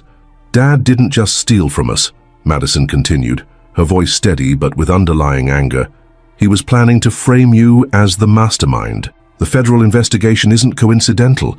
He triggered it deliberately, leaving evidence pointing to your involvement while securing immunity for himself." Evelyn felt physically ill. The betrayal was even deeper than she'd imagined. Jessica's mother, Elaine, was the connection to Petrov, Madison explained. "She recruited Jessica specifically to target our family, but Elaine made a mistake. She got cold feet when she realized how dangerous Petrov really is." The screen split to show another video. Elaine Winters Petrov speaking nervously to someone off camera, detailing the entire operation, including Richard's role, his plan to frame Evelyn, and Petrov's involvement. A full confession. "I've sent copies of everything to 3 secure locations," Madison continued when the screen returned to her. "One set goes to the FBI's Financial Crimes Division if I don't enter a kill code every 12 hours. Another goes to the LA Times. The third I'm keeping as leverage." Madison's expression softened slightly. "Mum, I know you always taught me to believe in the justice system, to do things the right way, but the system is broken. Dad was going to use it against you, so I'm using his own methods against him." She paused. "I just hope you can forgive me." The video ended with instructions. The plane would land at a private airfield outside New York, where Madison had arranged for a federal prosecutor named Sarah Chen, Mira's sister, to meet them. Sarah was untainted by Richard's influence and had agreed to offer Evelyn immunity in exchange for her testimony. "As for Dad and Jessica," Madison concluded, "that's up to you. The evidence is overwhelming. They'll both face serious charges. But if you choose to help them—" She shrugged, leaving the sentence unfinished. Evelyn removed the headphones, her mind racing. Everything she thought she knew about her situation had just shifted again. Richard hadn't just betrayed her. He'd planned to destroy her completely, to let her take the fall for his crimes while he escaped with Jessica and the money. She turned to find Richard watching her intently. "It's worse than you thought, isn't it?" he guessed. Before she could respond, the jet suddenly lurched, dropping altitude sharply before leveling off. The pilot's voice came over the intercom, tense but controlled. "Secure yourselves. We've got company." One of the guards moved swiftly to the window, then cursed under his breath. 2 aircraft, 3 o'clock, military grade but not US markings. The second guard activated a secure radio. "Control. This is Sparrow. We have pursuit. Requesting assistance." The garbled response was inaudible to Evelyn, but the guard's expression darkened. Understood, initiating Protocol Delta. He moved to a hidden compartment in the jet's bulkhead, extracting what appeared to be a large case. Opening it revealed sophisticated electronic equipment, signal jammers and countermeasures. "Mrs. Mercer," he addressed Evelyn directly, "we need to change course. Your daughter's contingency plan is now active." "Contingency plan?" Evelyn repeated. "What contingency plan?" "Alternative landing site, new extraction team." He worked quickly, activating the equipment. "We suspected Petrov's resources might include air assets." Richard's face went ashen. "They found us. They'll shoot us down." "Not if we reach US airspace," the guard countered. "Even Petrov won't risk engaging a civilian aircraft over American territory. Too many questions." The jet banked sharply, accelerating as it changed direction. Evelyn gripped the armrests, her heart pounding. Madison had anticipated this, had planned for pursuit, for complications. Just how deep did her daughter's preparations go? "We need your phone," the guard told Evelyn, extending his hand. "All electronic devices, immediately." Evelyn surrendered her phone, watching as Richard and Jessica did the same. The guard systematically removed the batteries from each device. "Signal tracking," he explained tersely. "Standard procedure." Jessica began to cry softly, clinging to Richard. "I never should have gotten involved in this. My mother warned me it was dangerous, but I didn't listen." "Your mother?" Evelyn's attention snapped to the young woman. "You've been in contact with Elaine?" Jessica nodded miserably. "She called me yesterday before you arrived, said she'd made a deal with the authorities, that I should turn myself in." Richard stared at Jessica in shock. "You never told me that." "Because I knew you'd panic," Jessica shot back. "You always said if Elaine ever flipped, we'd be dead." The revelation hung in the air. If Elaine Winters Petrov had already made a deal with federal authorities, Madison's leverage was even stronger than she realized. The jet continued its evasive maneuvers, the pursuing aircraft still visible, but no longer gaining. As they approached the Florida coastline, tensions in the cabin reached breaking point. 5 minutes to US. "Airspace," the pilot announced. Richard moved suddenly, lunging toward the guard's equipment case. "I need to contact Petrov, make a deal." The taller guard intercepted him effortlessly, restraining him with practiced ease. "Sit down, Mr. Mercer. You don't understand." Richard struggled against the hold. "Once we land, it's over for me. Federal prison for the rest of my life. Should have thought of that before you laundered money for the Russian mafia," the guard replied without sympathy, forcing Richard back into his seat. Evelyn watched this exchange with strange detachment. The man she'd once loved, once built a life with, was now just a desperate criminal trying to save himself. She felt no pity, only a cold certainty about what needed to be done. "Richard," she said quietly, "it's over." He turned to her, desperation in his eyes. "Help me, Evelyn, for Madison's sake, for all those years we had together. The years when you were betraying me, setting me up to take the fall for your crimes." She shook her head. "I saw the evidence, Richard. All of it." His expression shifted. Calculation replacing panic. "Evidence can be explained away. I have connections, resources." "Not anymore," Evelyn cut him off. "Everything you built was with stolen money, criminal connections. There's nothing left." Jessica sobbed harder. "I can't go to prison, I can't." Evelyn regarded the young woman with something approaching pity. "You made your choices, Jessica, just like Richard did, just like I did, trusting him." The jet crossed into US airspace, and as predicted, the pursuing aircraft peeled away, unwilling to risk an international incident. The immediate danger passed, but the tension in the cabin remained palpable. "New landing coordinates received," the pilot announced. "ETA 40 minutes. Richard slumped in his seat, the fight draining out of him. "Where are they taking us?" "To face what you've done," Evelyn replied simply. The remainder of the flight passed in strained silence.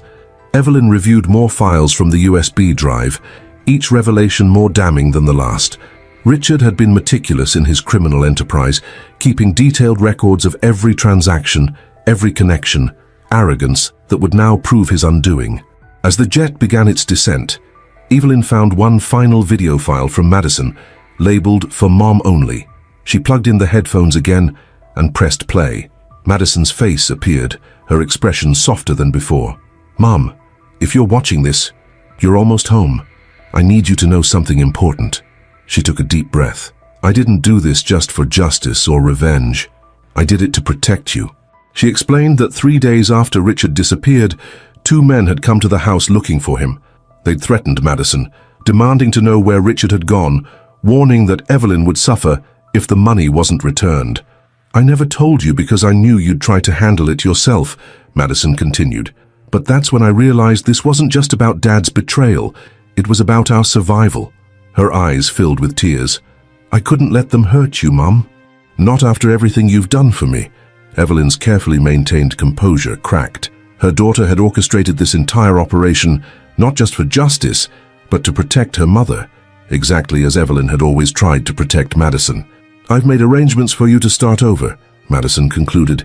"A new identity if you want it, funds that can't be traced to us. Or you can testify, take the immunity deal, rebuild your practice. The choice is yours. I just want you to be safe." She paused. "I love you, Mom. I'll see you soon." The screen went dark as the jet touched down on a small airstrip surrounded by dense forest. Through the window, Evelyn could see several black SUVs waiting and a small group of people standing beside them. "Mrs. Mercer," the guard approached. "We've arrived. The federal prosecutor is waiting." Evelyn recognized Sarah Chen immediately as she descended the jet's stairs. Mira's younger sister had the same sharp eyes and confident stance, though she wore a perfectly tailored suit instead of Mira's more casual style. "Mrs. Mercer," Sarah greeted her formally. "I'm Assistant U.S. Attorney Sarah Chen. Thank you for agreeing to cooperate." Behind Evelyn, Richard and Jessica were being escorted from the plane, both looking shell-shocked and defeated. "I wasn't aware I had agreed to anything yet," Evelyn replied carefully. Sarah smiled slightly. "Your daughter was confident you would make the right choice. She's very persuasive." "Where is Madison?" Evelyn asked, scanning the assembled group. "Secure location," Sarah answered. "She'll join us once we've processed your statement and formalized your immunity agreement." Richard was led past them toward one of the waiting vehicles, his hands now secured in front of him. He locked eyes with Evelyn as he passed. "This isn't over," he said quietly. "You know I always find a way out." "Not this time," Sarah interjected. "Mr. Mercer, you're facing multiple federal charges including money laundering, wire fraud, tax evasion, and conspiracy. The evidence against you is overwhelming." "Evidence can disappear," Richard replied, with the last vestiges of his former confidence. "People can be persuaded." "Richard," Evelyn said his name softly, drawing his attention back to her. "For once in your life, take responsibility for what you've done." Something in her tone, not anger or righteousness, but a simple, tired truth, seemed to finally reach him.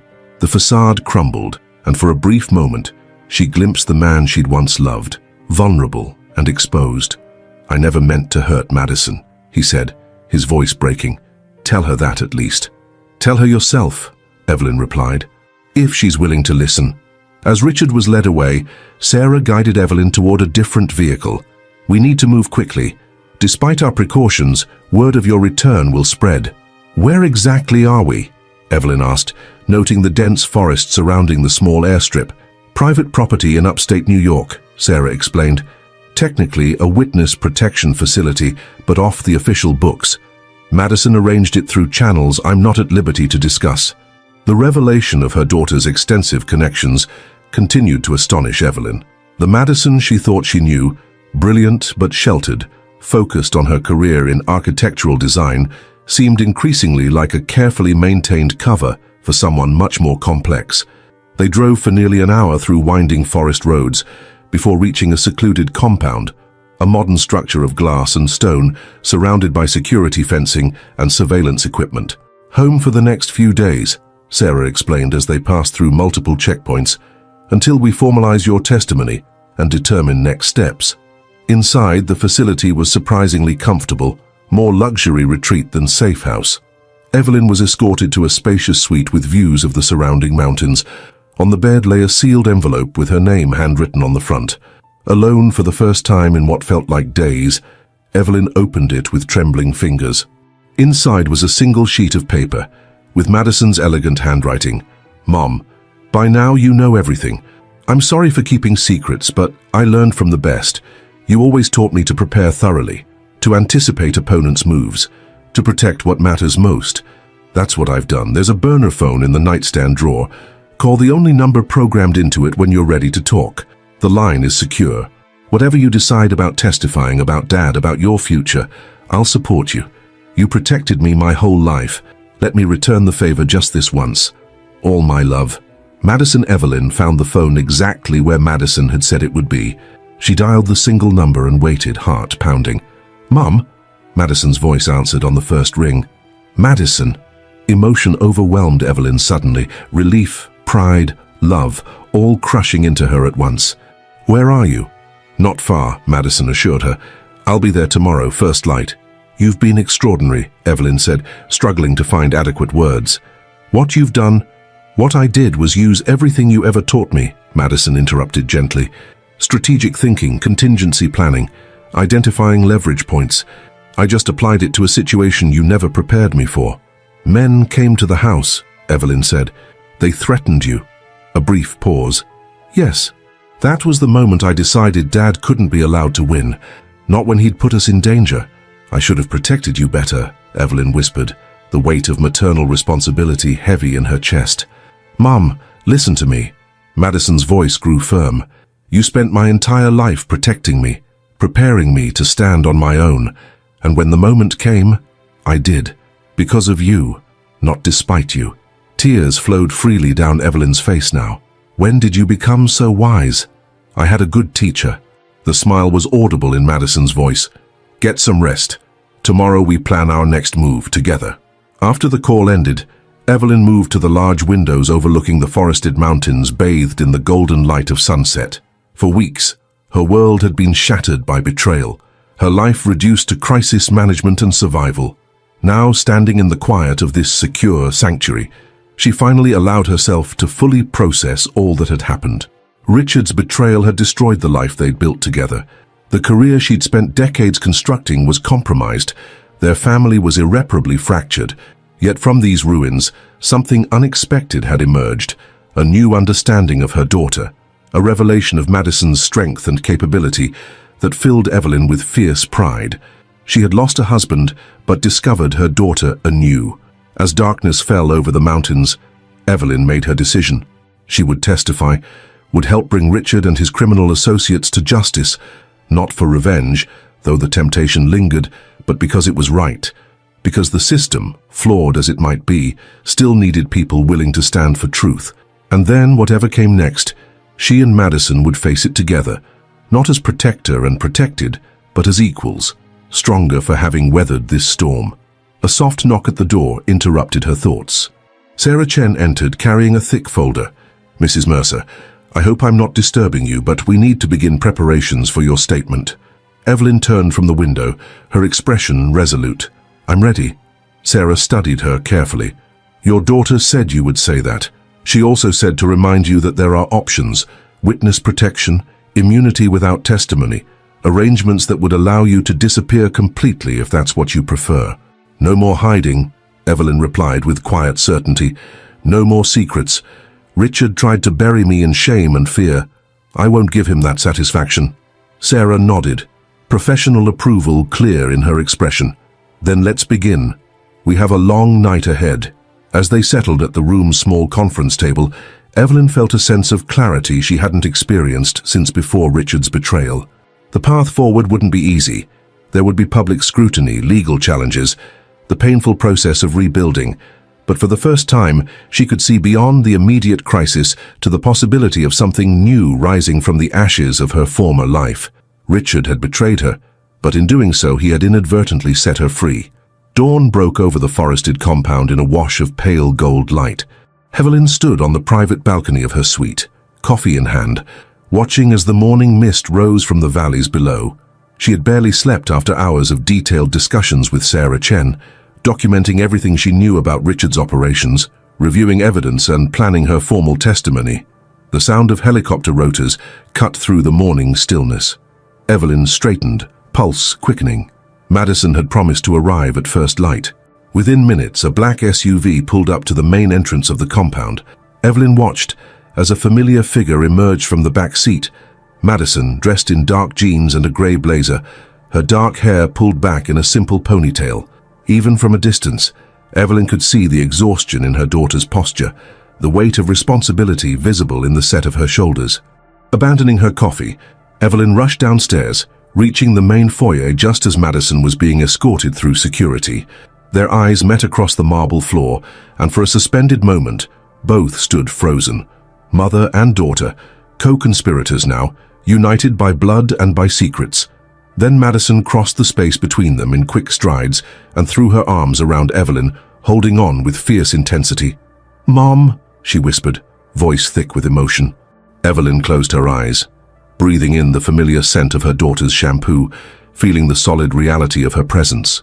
"You're safe," she murmured. "That's all that matters." Madison pulled back slightly, searching her mother's face. "Are you angry with me? For keeping secrets, for taking matters into my own hands?" Evelyn cupped her daughter's face gently. "How could I be angry? You saved us both." Relief washed over Madison's features. "I wasn't sure. I know how you feel about doing things the right way, following proper channels. Sometimes proper channels fail us," Evelyn acknowledged. "You recognized that before I could."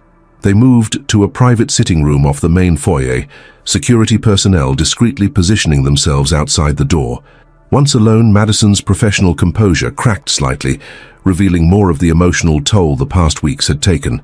"I was so afraid I'd lose you," she admitted, sinking onto a leather sofa.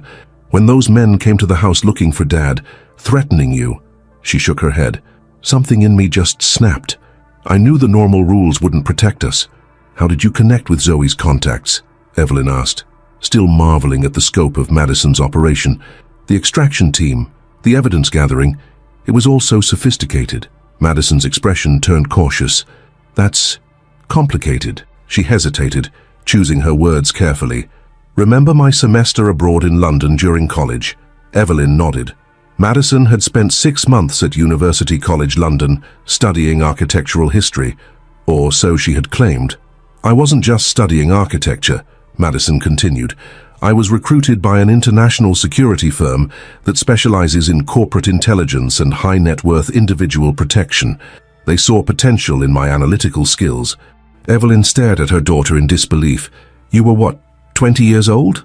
21, Madison corrected. "Young enough to be underestimated, old enough to be useful." A small, rueful smile curved her lips. "I never intended to use those connections this way, but when Dad betrayed us, I knew exactly who to call." The revelation stunned Evelyn into momentary silence. All these years, she'd believed she was protecting Madison from the harsher realities of the world, when her daughter had been developing resources and skills Evelyn had never imagined. "Why didn't you tell me?" she finally asked. "The same reason you didn't tell me about Dad's affairs," Madison replied gently. "We protect the people we love from things we think will hurt them." The parallel was undeniable. Evelyn had kept secrets she deemed too painful or complicated to share. Madison had done the same. Their conversation was interrupted by Sarah Chen's arrival. The prosecutor looked between mother and daughter, noting their intense expressions. "I'm sorry to intrude, but we've had developments overnight that you both need to be aware of." She placed a tablet on the coffee table, activating a news report. The headline scrolled across the bottom of the screen. "Breaking Hollywood producer. Richard Mercer escapes federal custody during transport." "What?" Evelyn leaned forward in disbelief. "How is that possible?"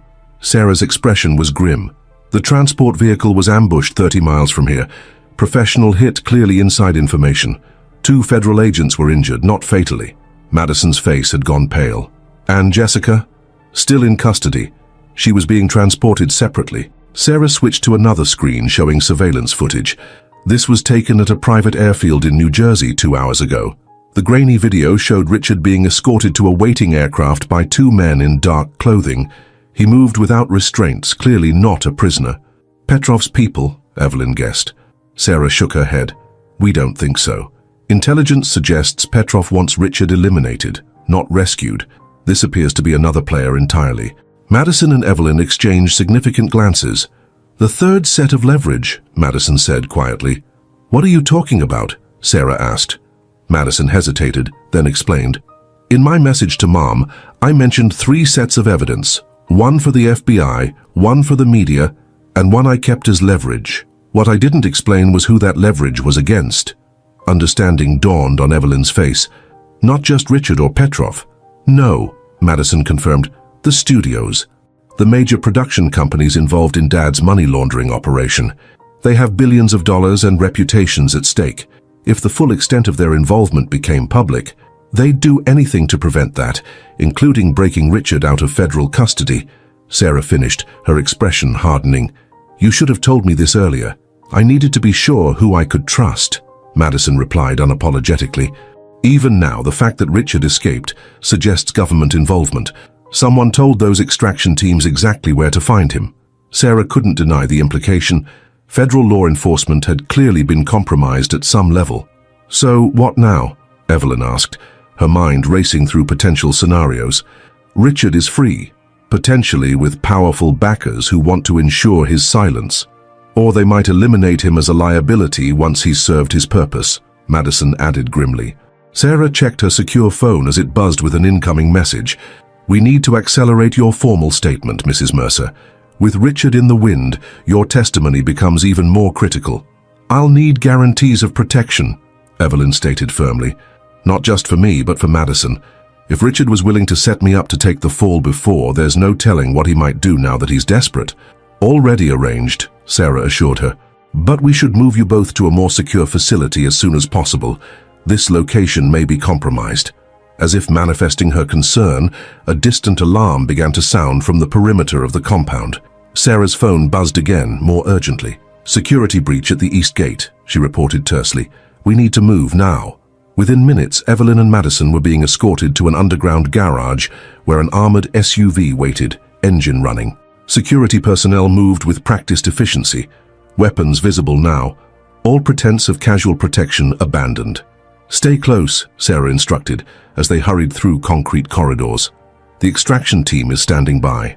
Evelyn's mind flashed back to St. Bart's, to another extraction, another moment of desperate flight. How quickly her life had devolved into a series of escapes and safe houses. They had almost reached the garage when the first sounds of gunfire echoed through the compound, distant at first, then alarmingly closer. They've breached the main entrance, one of the security team reported, hand pressed to his earpiece. Multiple hostiles, heavily armed. Sarah made a split-second decision. Alternative exit, East Service Tunnel. They changed direction abruptly, moving away from the garage toward a narrow utility corridor. Madison kept pace easily, her movements fluid and confident, while Evelyn focused on maintaining her composure despite the chaos erupting around them. Who are they? She managed to ask as they hurried down the concrete passage. Unknown affiliations, Sarah replied grimly, but their tactics suggest military training. The service tunnel opened into a small clearing behind the compound. Another vehicle waited, a nondescript black sedan that would attract less attention than the armored SUV they'd abandoned. Get in, Sarah directed, scanning the tree line with practiced vigilance. As they settled into the back seat, the driver, a young man with the same military bearing as the security team, pulled away swiftly, navigating the rough forest road with expert precision. Where are we going? Madison asked. Sarah checked her secure phone again. Secondary location. Deeper in the mountains, more isolated. We'll reassess once you're secure. Evelyn watched through the rear window as the compound disappeared from view, smoke now visible rising above the trees. The confrontation continued without them, violence erupting in their wake like ripples from a stone cast into still water. Richard's betrayal had set this in motion, but it had expanded far beyond one man's greed and deception. They drove in tense silence for nearly 30 minutes, winding deeper into the forested mountains on increasingly narrow roads. Eventually, they turned onto what appeared to be a logging track, barely wide enough for the vehicle. Ancient trees towered on either side, creating a natural canopy that filtered the morning sunlight. Almost there, Sarah assured them, checking a GPS device. As they rounded a sharp bend, Evelyn felt Madison stiffen beside her. "Stop the car," her daughter commanded suddenly. "What?" Sarah turned in confusion. "Stop the car now," Madison repeated, her voice deadly calm. "We're being followed." The driver immediately pulled to a stop, killing the engine. Everyone listened intently. At first, Evelyn heard nothing but forest sounds, wind in the trees, distant birdsong. Then, almost imperceptible, the low hum of another vehicle's engine. "How did you—" Sarah began. "Mirror flashes in the trees behind us," Madison explained tersely. "Someone's using the same track, keeping pace but staying just out of direct sight." The driver drew his weapon smoothly. "Options, ma'am." Sarah assessed their situation rapidly. We can't outrun them on these roads, can't risk engagement without knowing their numbers. She pointed ahead. The safe house is less than a mile through those trees. We go on foot, using the forest as cover. Evelyn balked at the suggestion. On foot? Through the wilderness? Madison placed a reassuring hand on her mother's arm. It's our best chance, Mom. We're smaller targets, more maneuverable. With reluctance, Evelyn nodded. They exited the vehicle silently, moving immediately into the dense underbrush. The driver and Sarah took flanking positions, weapons ready as they navigated the forested slope. Despite her initial hesitation, Evelyn found herself moving with surprising confidence through the wilderness. Years of early morning hikes in the hills above Los Angeles had prepared her physically, if not mentally, for this flight through unknown territory. They had covered perhaps half the distance to the safe house when the sound of approaching vehicles grew louder behind them. Multiple engines now, no longer attempting stealth. They found the car, the driver reported quietly, moving faster than anticipated. Sarah made another quick decision. We split up. Driver takes Mrs. Mercer directly to the safe house. Madison comes with me on an alternate route to divide their attention. No, Evelyn protested immediately. We stay together. Mom, Madison took her hand firmly. Trust me. This is standard protocol when pursued. We'll rendezvous at the safe house. Before Evelyn could argue further, the sound of men's voices carried through the trees, search parties spreading out from the abandoned vehicle. Go, Sarah urged. Now. With one last anguished look at Madison, Evelyn allowed the driver to lead her away, moving swiftly uphill through increasingly dense forest. They maintained silence as they traveled, communicating only through hand signals when necessary. After what felt like hours but was likely only 20 minutes, a small structure came into view, a rustic cabin nestled against a rocky outcropping, nearly invisible among the surrounding pines. The driver approached cautiously, weapon drawn. Finding no signs of intrusion, he escorted Evelyn inside. The cabin's exterior belied its interior. Behind the rough-hewn logs was a sophisticated safe room with communications equipment, weapons, and supplies. Stay here, the driver instructed, activating security systems with practiced efficiency. I'm going back to guide the others. Wait, Evelyn caught his arm. Who exactly are we running from? You must have some idea. The young man hesitated. Multiple potential hostiles. Petrov's organization, certainly, but also possibly corporate interests connected to your husband's operations. He checked his weapon methodically. And potentially compromised federal assets. You mean corrupt FBI agents? Evelyn clarified. Ma'am, at this point, we trust no one outside our immediate team. His expression softened slightly. Your daughter insisted on these protocols. She was very specific about security measures. After the driver departed, Evelyn paced the confined space anxiously, checking her watch repeatedly. 1 hour passed, then 2, with no sign of Madison or Sarah. The communications equipment remained silent despite Evelyn's attempts to establish contact. As dusk approached, casting long shadows through the cabin's small windows, Evelyn's anxiety reached breaking point. She was contemplating venturing out herself when a subtle change in the forest sounds alerted her. The deliberate crunch of footsteps approaching the cabin. She moved to the weapon locker the driver had shown her, removing a handgun with trembling fingers. Despite her aversion to firearms, Richard had insisted she learn basic handling years ago. Now she silently thanked him for that one practical consideration as she positioned herself behind the cabin's heavy door. The security system chimed softly. Someone had entered the correct code at the perimeter. Evelyn kept the gun ready nonetheless. Trust now a luxury she couldn't afford. The door opened slowly, and a familiar voice called out, "Mom, it's me." Relief flooded through Evelyn as Madison appeared in the doorway. She lowered the weapon immediately, moving to embrace her daughter. Thank God, I was so worried. Madison returned the hug briefly, before pulling away, her expression tense. We need to talk. Now, where's Sarah? Evelyn asked, noticing her daughter was alone. That's what we need to discuss. Madison closed and locked the door, checking the security systems before continuing. Sarah isn't who she claimed to be. Evelyn stared in confusion. What do you mean? She's Mira's sister, a federal prosecutor. The real Sarah Chen is indeed Mira's sister and a federal prosecutor, Madison confirmed. But she's currently in Washington, D.C. at a Justice Department conference. Has been for the past week. Cold realization washed over Evelyn. Then who? Eleanor Winters, Madison stated flatly. Jessica's cousin. Professionally trained, has worked with Victor Petrov for years. She's been impersonating Sarah since before we arrived. Evelyn sank into a chair, struggling to process this new betrayal. But why? What's her objective? Information gathering primarily. Access to what we know, what evidence we have. Madison ran a hand through her hair, frustration evident. I suspected something was off from the beginning. Small inconsistencies in her knowledge of legal procedures, subtle accent shifts under stress. Why didn't you say anything? Evelyn demanded. Because I needed to confirm my suspicions before acting, Madison explained, and because she led us straight to something unexpected. She pulled out her phone, showing Evelyn a series of photographs. These were taken 2 hours ago after we separated. The images showed Sarah, or rather Eleanor, meeting with a man in a forest clearing. The man's face was clearly visible in several shots. Richard, Evelyn whispered, recognizing her husband instantly. His escape was staged, Madison confirmed, orchestrated by Petrov's organization with Eleanor's help. But why? I thought Petrov wanted Richard eliminated for stealing from him. Madison's expression turned grim. That was the original plan, but things have changed.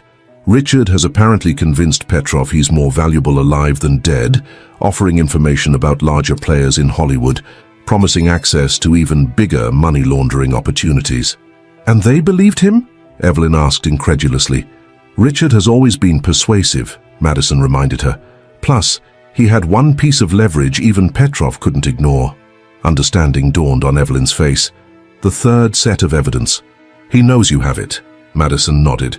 He figured out I was behind the extraction, behind everything. Now he's offering Petrov a deal. His continued service in exchange for protection from federal prosecution. Where is Eleanor now? Evelyn asked, suddenly alert to the danger this woman represented. Contained, Madison answered cryptically. My team intercepted her after her meeting with Richard. She's being questioned. Something in Madison's tone sent a chill through Evelyn.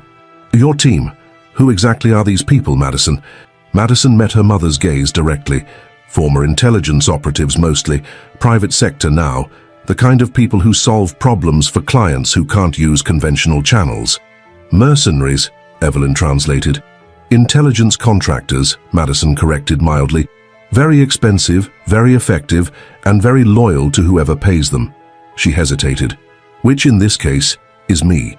Evelyn struggled to reconcile this new reality with the daughter she thought she knew. How could you possibly afford to hire such people? A complicated expression crossed Madison's face, something between pride and regret. Remember that trust fund Grandma left me? The one I wasn't supposed to access until I turned 30? You broke the terms of the trust. Evelyn was shocked. Her daughter had always been scrupulously responsible with money. Not exactly, Madison replied. I leveraged it. Used it as collateral for a loan from certain individuals who understand the value of solving problems discreetly. The implications staggered Evelyn. Her daughter had not only orchestrated an international extraction operation, but had found ways to finance it that Evelyn, with all her legal and financial expertise, hadn't imagined possible.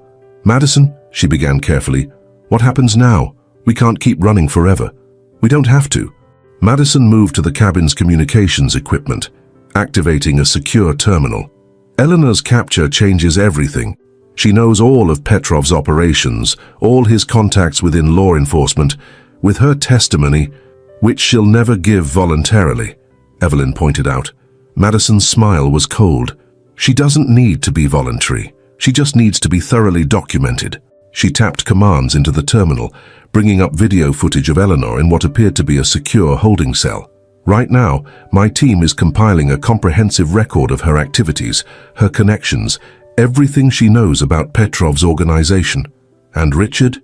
Where does he fit in this new scenario? Madison's expression hardened. Dad made his choice when he decided to join forces with Petrov against us. Now he'll face the consequences. What consequences exactly? Evelyn pressed, suddenly concerned by the steel in her daughter's voice.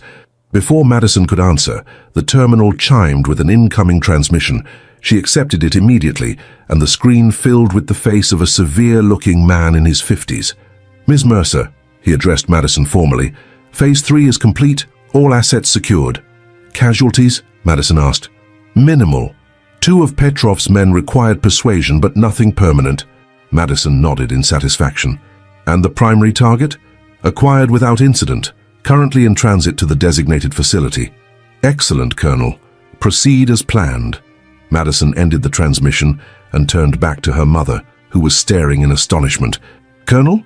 Evelyn repeated. Madison, what have you done? What needed to be done? Madison replied simply. Richard has been taken into custody. My custody, not the government's. Along with digital copies of every transaction, every communication, every criminal connection he's cultivated over the years. Evelyn felt a chill run down her spine. And what do you intend to do with him? That depends on him, Madison said, her voice eerily calm. If he cooperates fully, giving us everything on Petrov, on the studios involved, on everyone connected to this operation, then he'll be remanded to federal custody to face legal prosecution. And if he doesn't cooperate? Madison's eyes met her mother's, unflinching. Then his extensive evidence of criminal activity will find its way to certain international law enforcement agencies without the benefit of any immunity agreements. The implication was clear. Richard would face a much harsher fate in foreign jurisdictions than in the American legal system. You're blackmailing your own father, Evelyn stated flatly. I'm giving him the same choices he gave us, Madison corrected. Cooperation or destruction. He taught me that leverage is everything in negotiation. Evelyn felt herself at a moral crossroads. The attorney in her recoiled at the extrajudicial nature of what Madison had orchestrated. The mother in her understood the desperate need to protect family at all costs. And somewhere deeper, a part of her she rarely acknowledged, felt a grim satisfaction at Richard facing the consequences of his betrayal on terms he couldn't manipulate. I don't know if I can condone this, she finally said. I'm not asking for your approval, Mom. Madison's voice softened slightly. Only your understanding. Everything I've done has been to protect us, to ensure we survive this. Richard crossed lines that can't be uncrossed. He was willing to let you take the fall for his crimes, to let both of us suffer to save himself. Evelyn couldn't deny the truth of this assessment. After a long moment, she asked, When will I see him? Tomorrow, Madison answered. The facility is about 2 hours from here. Secure, private, completely off official records. And after? What's your endgame here? Madison moved to sit beside her mother, taking her hands gently. That depends partly on you. With Eleanor's evidence and Richard's cooperation, we can make deals with federal authorities. Immunity for both of us. A fresh start. And Richard? A shadow crossed Madison's face. He'll serve time. There's no avoiding that given the scale of his crimes. But if he cooperates fully, it could be in a minimum security facility rather than someplace more challenging. Evelyn studied her daughter's face, searching for signs of the idealistic young woman she'd raised. She was still there, Evelyn realized, but tempered now by a pragmatism and ruthlessness that mirrored Evelyn's own professional demeanor. When did you become so formidable? Evelyn asked softly. Madison's smile held a hint of sadness. I've always been your daughter, Mum. I just never had to show this side of myself before. The cabin's security system chimed, indicating approaching personnel. Madison checked the monitors, then relaxed slightly. It's my team with supplies. We'll stay here tonight, move to the main facility tomorrow. As the security team arrived with provisions, Evelyn retreated to a small bedroom at the back of the cabin. She needed space to process everything. Richard's continued betrayal, Madison's shocking capabilities, and her own uncertain future. Sitting on the edge of the narrow bed, Evelyn's gaze fell on her wedding ring, still on her finger despite everything that had happened. She twisted it off slowly, studying the platinum band that had symbolized 18 years of what she now recognized as a carefully constructed illusion. A soft knock at the door interrupted her contemplation. Madison entered carrying 2 mugs of tea. Thought you might need this, she said, offering one to Evelyn. Thank you. Evelyn accepted the mug, then held up her wedding ring. I've been wearing this the entire time, through everything. Habit, I suppose. Madison sat beside her. What will you do with it? I'm not sure yet. Evelyn placed the ring on the bedside table. So much of my identity was tied to being Richard Mercer's wife, to our family, our position in Los Angeles society. You're still Evelyn Mercer, Madison reminded her. Brilliant attorney, fierce mother, formidable opponent. None of that came from Dad. Evelyn smiled faintly. When did you become so wise? I had a good teacher. Madison hesitated, then continued more seriously. There's something else you need to know, something I found in the evidence from Richard's accounts. Evelyn braced herself. More betrayals? Not exactly. Madison pulled out her phone, bringing up a series of financial records. These are transfers from Richard's private accounts over the past 5 years, monthly payments to a medical research foundation specializing in early onset Alzheimer's treatment. Evelyn frowned in confusion. I don't understand. We don't have any family history of Alzheimer's. No, Madison agreed, but Clara Whitfield does. The name sent an unexpected jolt through Evelyn. Clara Whitfield had been Richard's college girlfriend, his first serious relationship before Evelyn. They'd remained casual friends over the years, with occasional mentions at industry events. Clara was diagnosed 6 years ago, Madison explained. Early onset, aggressive progression. Richard has been anonymously funding her experimental treatments since then. Evelyn struggled to reconcile this information with the man who had betrayed her so completely. How did you discover this? It was buried in the financial records, carefully segregated from his other accounts. He never mentioned it to anyone, never used it for publicity or social leverage. Madison's expression was thoughtful. It was the one completely selfless thing I found in all his records. Why are you telling me this now? Evelyn asked. Madison considered her answer carefully. Because I think it's important to remember that people are rarely entirely good or entirely evil. Dad betrayed us, stole from us, endangered us, but somewhere in him, there was still capacity for compassion, for helping someone who needed it without seeking credit. The revelation complicated Evelyn's already turbulent emotions. The Richard who had secretly supported his ex-girlfriend's medical treatment was still the same man who had planned to frame her for his crimes. Both realities existed simultaneously. What am I supposed to do with this information? She asked, genuinely uncertain. Nothing, necessarily, Madison replied. Just keep it in mind when you see him tomorrow, when you decide how this story ends. After Madison left, Evelyn sat awake for hours, turning over the complexities of her situation. The brilliant attorney in her analyzed options, strategies, potential outcomes. The wounded wife processed betrayal and the end of a shared life. The mother marveled at her daughter's strength while mourning the innocence Madison had lost in this ordeal. By morning, Evelyn had reached a decision. When Madison came to inform her it was time to depart for the main facility, she was dressed in clothes provided by the security team, practical, nondescript attire that bore no resemblance to her usual elegant wardrobe. I'm ready, she told her daughter, her voice steady with newfound resolve. The drive to the main facility took them deeper into the wilderness, eventually reaching what appeared to be an abandoned industrial complex repurposed with sophisticated security systems. Armed personnel patrolled the perimeter, while surveillance equipment monitored every approach. Inside, the facility had been transformed into a functional command center. Technicians monitored communications, security feeds displayed various locations, and a team of analysts worked at computer stations processing information. Your operation is extensive, Evelyn noted, trying to mask her amazement at the scale of what Madison had assembled. Temporary, Madison assured her. Once this is resolved, everything gets dismantled, all personnel reassigned to other contracts. They were led through a series of security checkpoints to a lower level containing several holding cells. In the last cell, sitting calmly at a metal table, was Richard. He looked up as they entered, his expression shifting from practiced neutrality to genuine surprise at seeing both his wife and daughter together. He was uninjured but disheveled, his designer clothing rumpled, his usual confident demeanor subdued. Evelyn, he acknowledged cautiously. Madison. His gaze lingered on his daughter with something like grudging respect. I underestimated you. Yes, Madison replied simply. You did. I'll give you some privacy, she continued, addressing her mother. Take as much time as you need. With that, Madison exited, leaving Evelyn alone with the man who had been her husband, partner, and ultimately betrayer. Richard gestured to the chair across from him. I suppose we have things to discuss. Evelyn seated herself, studying him with new eyes, seeing not just the man she had married, but the complex, flawed person beneath the facade. Clara Whitfield, she said without preamble.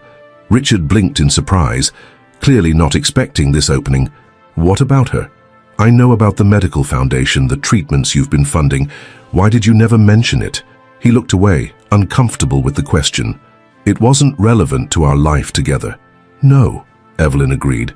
but it shows a capacity for compassion I wasn't sure you still possessed. Richard shifted in his chair. Is this some kind of good cop routine? Madison plays the hardline captor while you appeal to my better nature. This isn't a routine, Richard. It's me trying to understand who you really are before I make my final decision. His eyes narrowed. What decision? Evelyn leaned forward slightly. Whether to let Madison handle this her way, or to intervene. Intervene how? Suspicion colored his tone. I still have connections in the Justice Department, people who trust my judgment despite your attempts to destroy my credibility. I could negotiate terms for your surrender to proper authorities. Hope flickered briefly in Richard's eyes before caution reasserted itself. Why would you help me after everything I've done? Not for you, Evelyn clarified. For Madison. This path she's on. Private intelligence operations, extrajudicial detentions. It isn't who she is. Or at least it isn't who she was before your betrayal forced her hand. Understanding dawned on Richard's face. You want to protect her from becoming something she'll regret.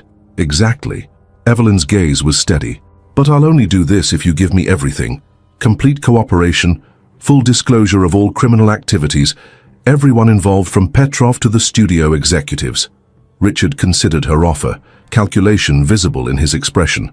And what do I get in return besides the privilege of federal prosecution?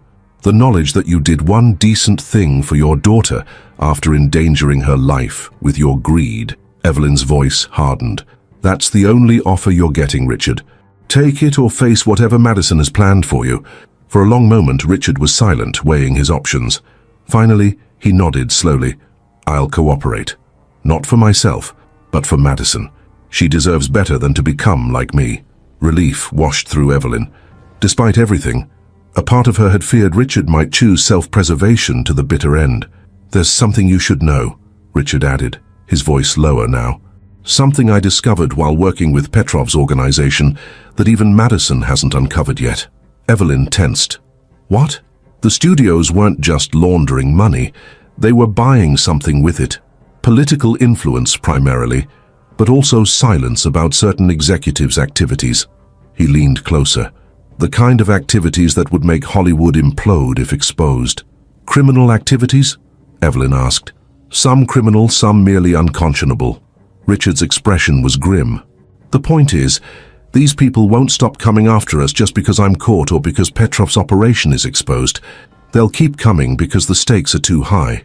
Evelyn absorbed this new information, her attorney's mind already analyzing the implications. You're suggesting we need leverage against them as well?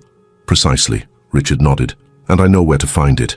As Richard detailed the location of secured files containing evidence against some of Hollywood's most powerful figures, Evelyn recognized the old, familiar pattern. Richard always finding an angle, always working a deal. But this time, for the first time, his motivation seemed to extend beyond self-interest.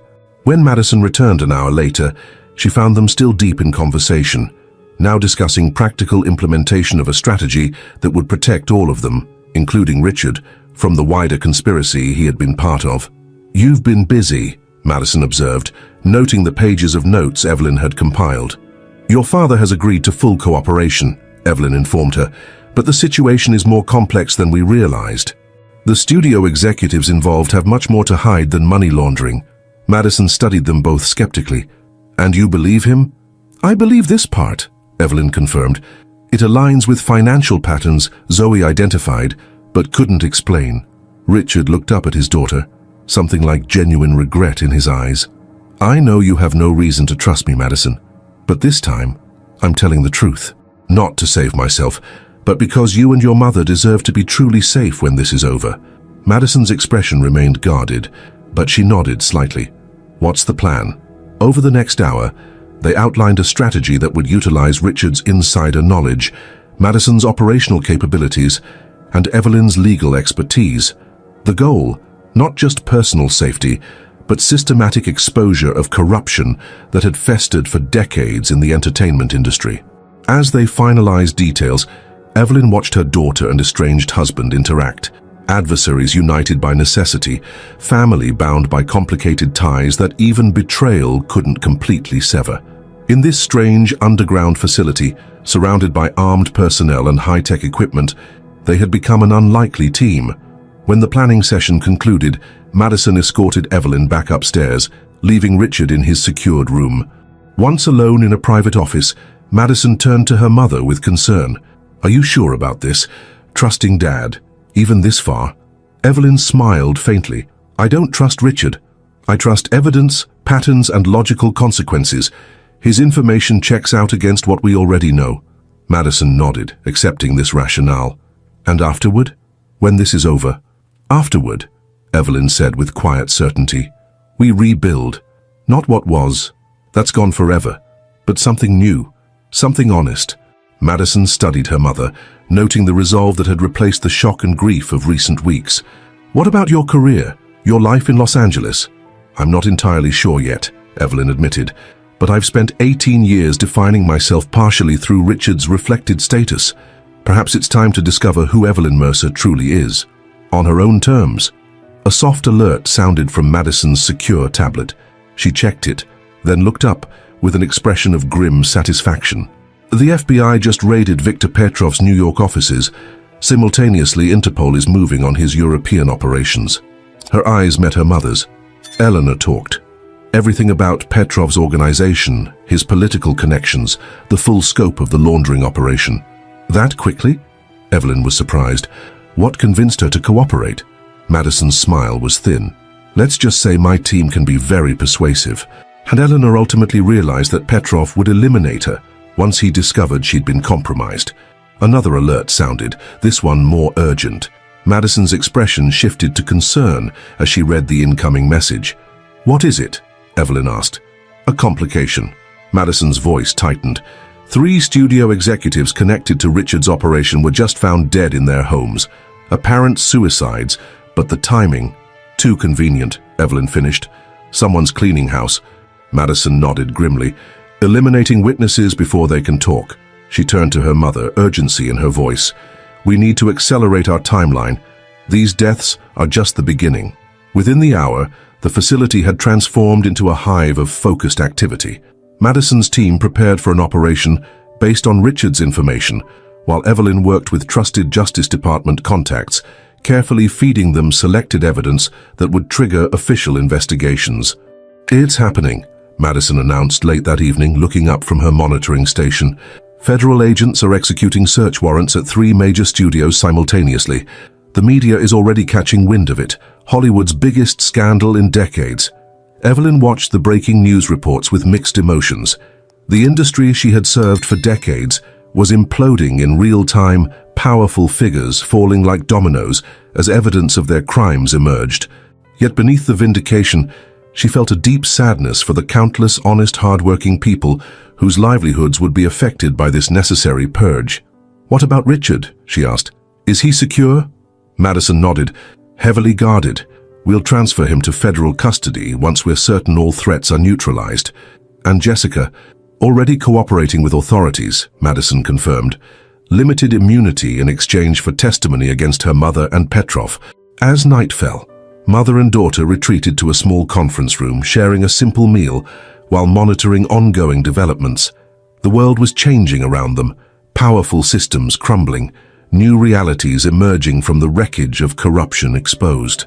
"I keep thinking about what happens next," Madison said quietly.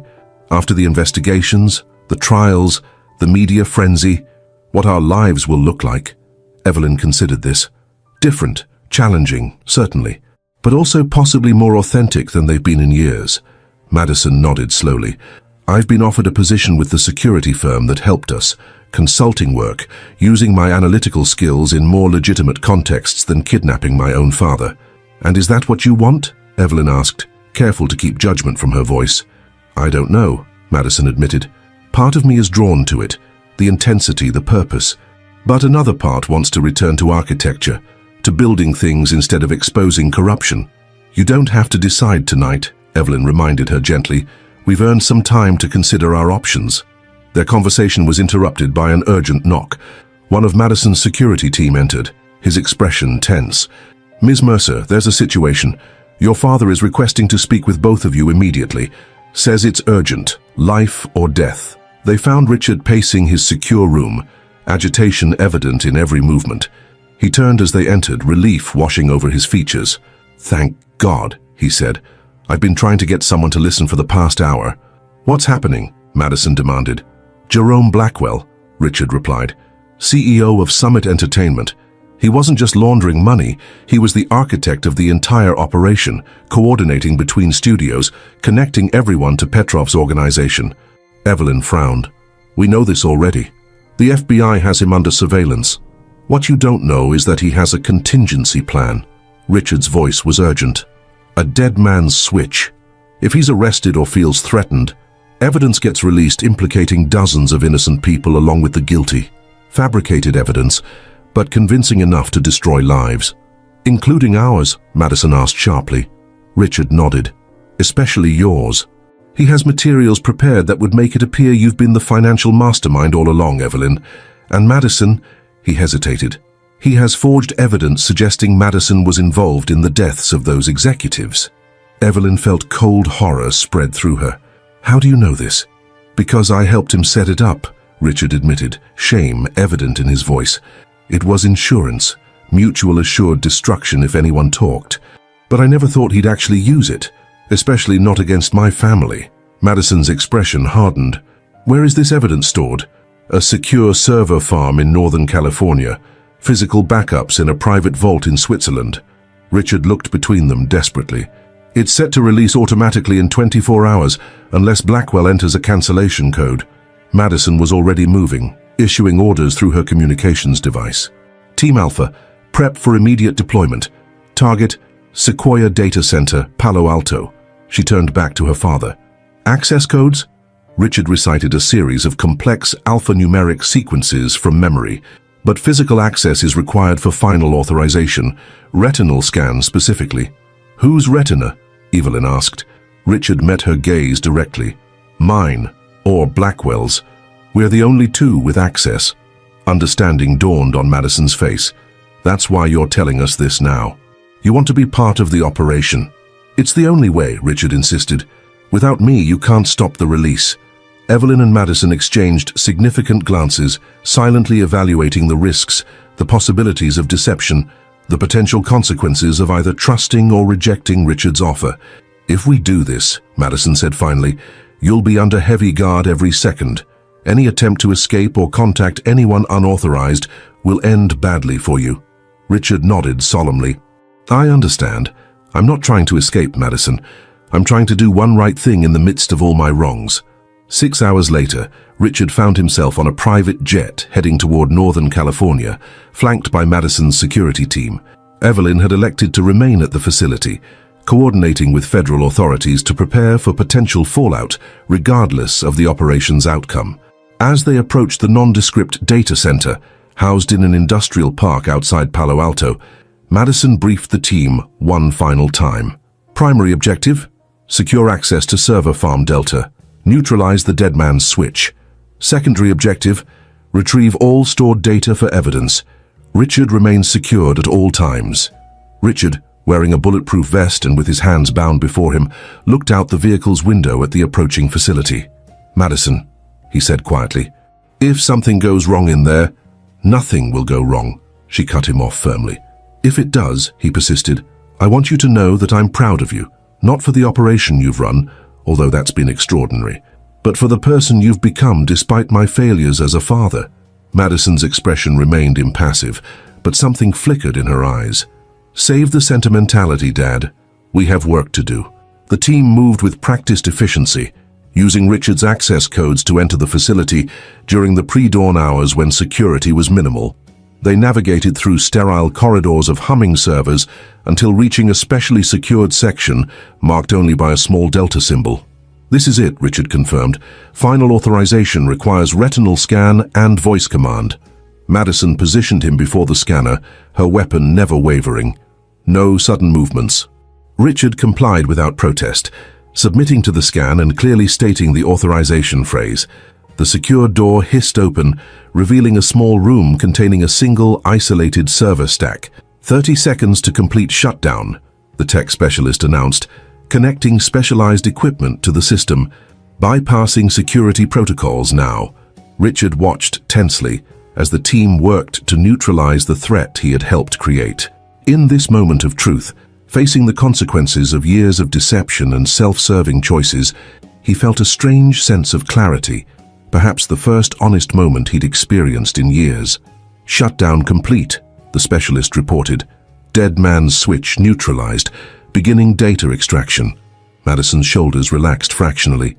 Copy all data, then wipe the servers completely. As the team completed their work, Richard stood silently, watching his daughter command the operation with confidence and precision.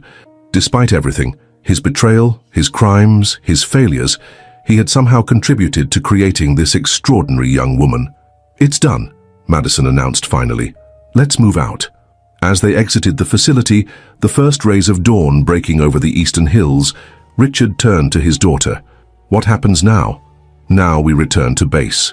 Tomorrow you'll be transferred to federal custody." Her voice was professional, detached. "Your cooperation will be noted in all official reports." Richard nodded, accepting this fate. "And you and your mother?" A hint of softness entered Madison's expression. "We'll be fine, Dad. We always are."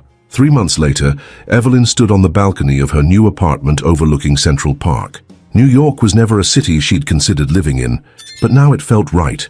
A clean break from Los Angeles, from the memories and associations of her previous life. The door opened behind her, and Madison entered, dropping her keys on the side table. "Court adjourned early. Blackwell's defense is falling apart spectacularly." Evelyn smiled, embracing her daughter briefly. "Good. How was Richard?" "Composed. Cooperative." Madison moved to stand beside her mother at the railing. "His testimony today was devastating for the defense. The prosecutor thinks they'll wrap up the case within the week." The aftermath of what the media had dubbed Hollywood Gate continued to unfold across front pages and news programs nationwide. Major studios had been implicated, executives arrested, vast criminal networks exposed. Richard's role as a cooperating witness had secured him a reduced sentence, 15 years instead of 30, with the possibility of parole after 8. "I received another offer from Jenkins and Bauer," Evelyn mentioned, referring to one of New York's most prestigious law firms. "Senior partner, entertainment division. They seem undeterred by my association with the scandal." "Are you going to take it?" Madison asked. Evelyn considered the question. "I'm not sure. Part of me wants to return to legal work, but another part..." She gestured to the half-finished manuscript on her desk inside. "The book offer is compelling. Power, corruption, and justice, an insider's view of Hollywood's darkest secrets." Madison smiled. "You always were a good storyteller." "What about you?" Evelyn asked. "Have you decided about the security firm's offer?" "Actually, I've declined it," Madison revealed. "I'm going back to architecture, but with a twist. I've been approached about designing secure facilities for witnesses in high-profile cases." Her eyes twinkled. "Apparently someone was impressed with my attention to security details these past few months." Evelyn laughed softly. "Using your talents for construction rather than destruction. I approve." They stood in comfortable silence, watching the autumn leaves drift across the park below. So much had changed in such a short time. Their home, their careers, their understanding of each other and themselves. The betrayal that had shattered their lives had also, paradoxically, freed them to rebuild something more authentic. "I visited Jessica yesterday," Madison said suddenly, "at the halfway house, where she's serving her reduced sentence." Evelyn raised an eyebrow in surprise. "How was that?" "Strange. Sad." Madison shrugged slightly. "She seems genuinely remorseful. Lost, mostly. Her entire identity was wrapped up in the scheme, in being Richard Mercer's chosen one. Now she's just another young woman with a criminal record, trying to figure out who she really is." "That sounds familiar," Evelyn observed, "though under different circumstances." Madison nodded thoughtfully. "That's partly why I went. I realized we have something in common, both having to redefine ourselves after Richard's influence in our lives." Evelyn marveled at her daughter's capacity for compassion, for finding connection even with someone who had betrayed her so deeply. "Shall you continue to amaze me, Madison?" "I had a good example," Madison replied, bumping her shoulder gently against her mother's. As evening descended over the city, they moved inside to prepare dinner together, a new routine in their new life. No staff, no pretense, just mother and daughter navigating their changed world side by side. Evelyn's phone chimed with an incoming message. She checked it, then showed the screen to Madison. The message was from Mira. Richard's testimony made national news. prosecution calling it the final nail in Blackwell's coffin. You both okay? Madison read it, then looked at her mother questioningly. Are we? Evelyn asked softly. Okay? Madison considered the question seriously. Not in the way we were before, but maybe in a better way, she smiled. A more honest way. Evelyn nodded, typing a response to Mira. We're rebuilding. Together. That's all that matters now. As she set the phone down, Evelyn reflected on the journey that had brought them here. From betrayal to revenge to something approaching redemption. Richard had lost everything in pursuit of wealth and status, while she and Madison, stripped of those very things, had found something more valuable: truth, authenticity, and the unbreakable bond between them. Outside their window, New York continued its eternal rhythm, indifferent to their personal drama. In this vast anonymous city, they were no longer defined by scandal or betrayal, no longer the abandoned wife and daughter of Richard Mercer. They were simply Evelyn and Madison, survivors, rebuilders, women forging new paths from the ashes of betrayal's shadow. The auditorium of Columbia Law School fell silent as Evelyn Mercer approached the podium. At 57, she carried herself with the same commanding presence that had once intimidated Hollywood executives, though her signature dark hair now featured distinguished streaks of silver that she no longer bothered to color. The students regarded her with a mixture of awe and curiosity, this woman whose name had become synonymous with one of the most notorious legal cases of the decade. Ethics in practice is rarely as clear-cut as ethics in theory, she began, surveying the sea of eager faces. Sometimes the line between justice and vengeance blurs, sometimes the system designed to protect us fails, and sometimes the greatest test of your integrity comes not in the courtroom, but in how you respond when everything you believed about your life crumbles beneath you.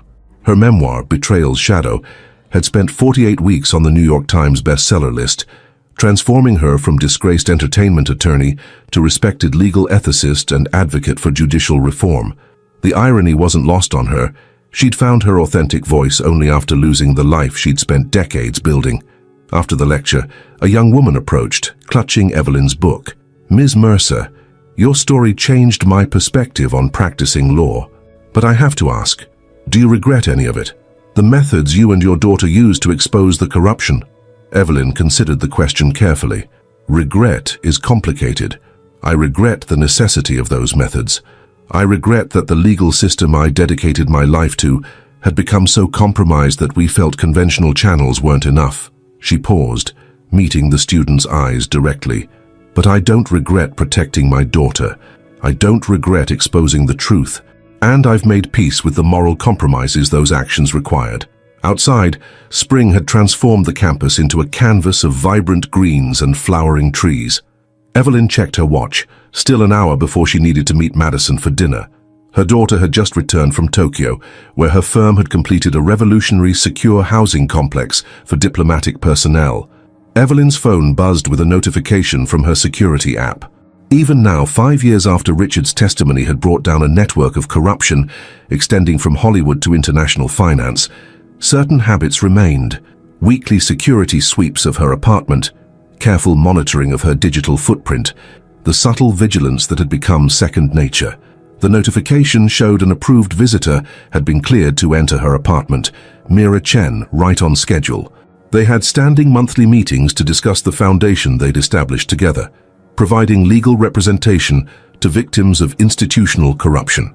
As Evelyn walked through Washington Square Park, she marveled at how completely her life had transformed.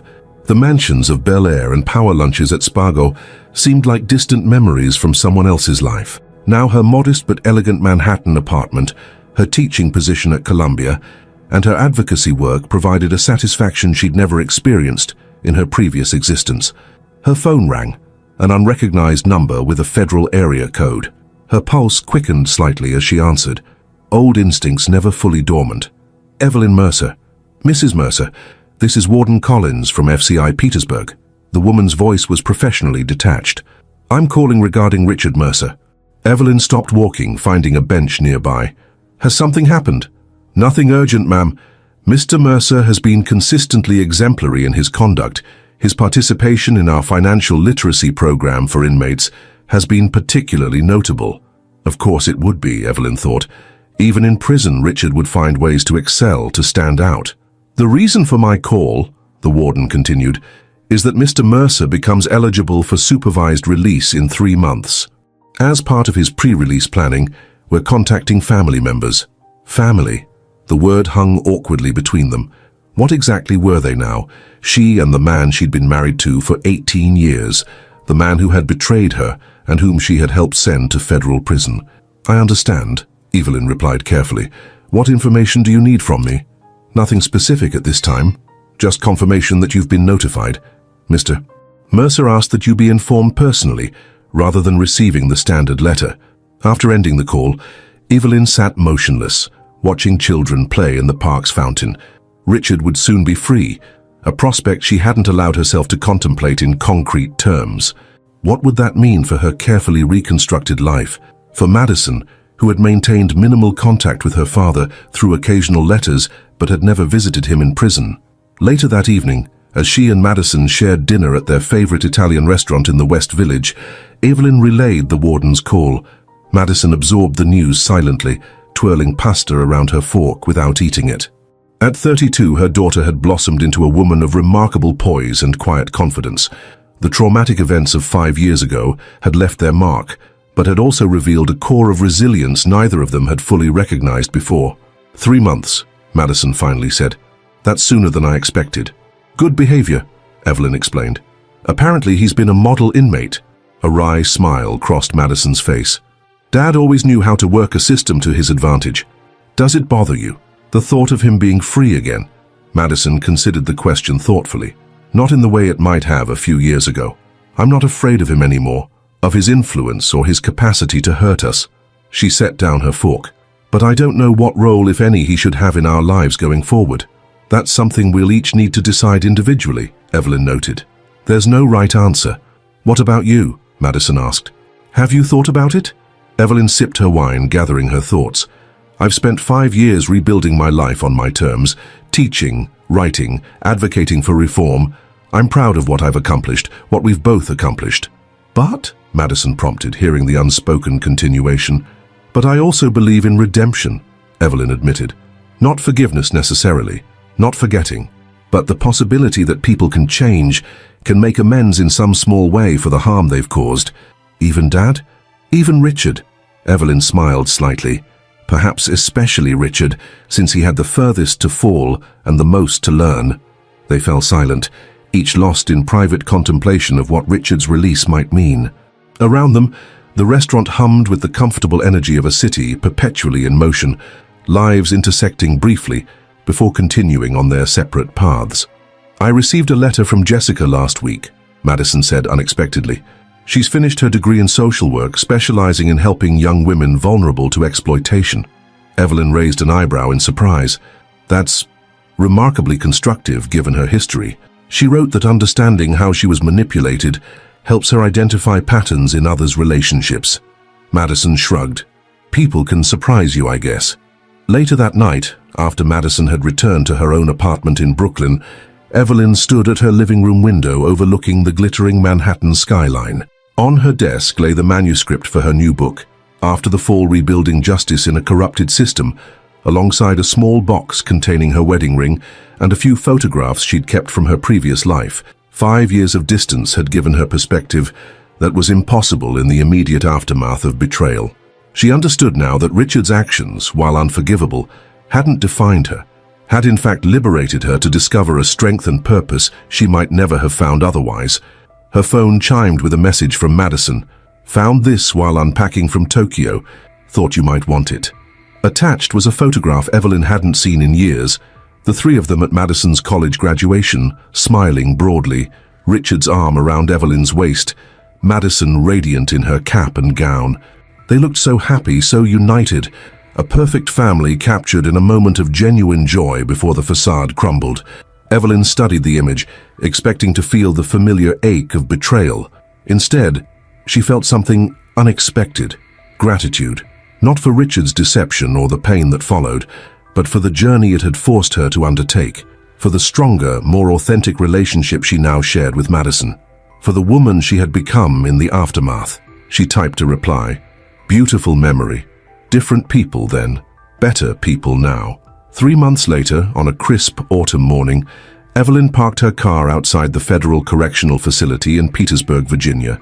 She hadn't told Madison about this visit. Some journeys needed to be made alone. She waited in the visitors area, hands clasped tightly in her lap, wondering if she'd made the right decision. The door opened, and Richard appeared, escorted by a corrections officer. He looked older, thinner. The arrogance and charm that had once defined him mellowed into something more subdued. When he saw her, he stopped momentarily, genuine surprise crossing his features before he continued forward. "Evelyn," he said as he sat across from her, "I didn't expect you." "Neither did I," she admitted. "But some conversations should happen in person." Richard nodded, his eyes taking in the changes in her appearance, the confidence in her posture. "You look well. Happy." "I am," she confirmed, "not despite what happened, but in many ways because of it." Understanding flashed in his eyes. "You found yourself." "I found truth," she corrected gently. "About you, about our marriage, about myself." Richard's gaze dropped to his hands, resting on the table between them. "I've had a lot of time to think about the damage I caused, not just the crimes, but the personal betrayals, especially to you and Madison. That's why I'm here," Evelyn said, "to tell you that Madison and I have built new lives, good lives. Whatever you plan to do when you're released next week, you need to understand that." "I have no intention of disrupting what you've built," Richard assured her.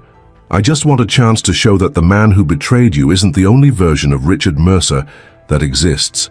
Evelyn studied him carefully, looking for signs of the manipulation that had once been second nature to him. Instead, she saw something unfamiliar, humility, perhaps, the beginning of wisdom. "Madison may reach out to you, or she may not," Evelyn told him. "That's her decision alone. As for me," she paused, finding the right words, "I've made peace with our past. I don't need anything from you. Not apologies, not amends, not explanations." Relief and something like respect flickered across Richard's face. "You always were the strongest of us." "Not always," Evelyn contradicted him with a small smile. "But I am now." As she drove away from the facility for the last time, Evelyn felt a profound sense of closure washing over her. The shadow of betrayal that had once defined her existence had faded, not into forgetting, but into a different kind of remembering, one that acknowledged pain without being consumed by it. That evening, Madison called as Evelyn was preparing dinner in her apartment. "I found out you visited Dad today," Madison said without preamble. Evelyn paused, knife hovering over a half-chopped onion. "How did you know?" "I still have certain security protocols in place," Madison admitted, a hint of apology in her voice. "Old habits." Rather than feeling invaded, Evelyn felt a surge of affection for her daughter's protective instincts. "Are you upset that I went without telling you?" "No," Madison replied after a moment. "I understand why you needed to do it alone." She hesitated. "I've been thinking about seeing him too. Not right away, but eventually. Whatever you decide, I'll support you," Evelyn assured her. After they hung up, Evelyn moved to her balcony with a glass of wine, watching the city lights emerge as dusk settled over Manhattan. The journey from betrayal to this moment of quiet strength had been neither straight nor easy. But standing here now, she wouldn't change it. In the greatest betrayal of her life, she had found her truest self. In the darkest shadow, she had discovered her brightest light. And in the painful unraveling of everything she thought she knew, she had woven something new, something real, something lasting, not despite the betrayal, but because of it. She raised her glass in a silent toast to the woman she had become, not Richard Mercer's wife, not just Madison's mother, but Evelyn Mercer, complete unto herself, betrayed, but not broken, transformed, but not defined by the transformation, simply finally authentically herself. If this story touched your heart and you want to keep following inspiring and moving stories, be sure to check out our upcoming videos, subscribe to our channel, and turn on notifications to stay updated on new content that can brighten your journey and provide valuable insights. Join us and keep exploring stories that truly matter. I'm sure the next video that pops up on your screen will touch you as well, so click on it now and we'll see you there.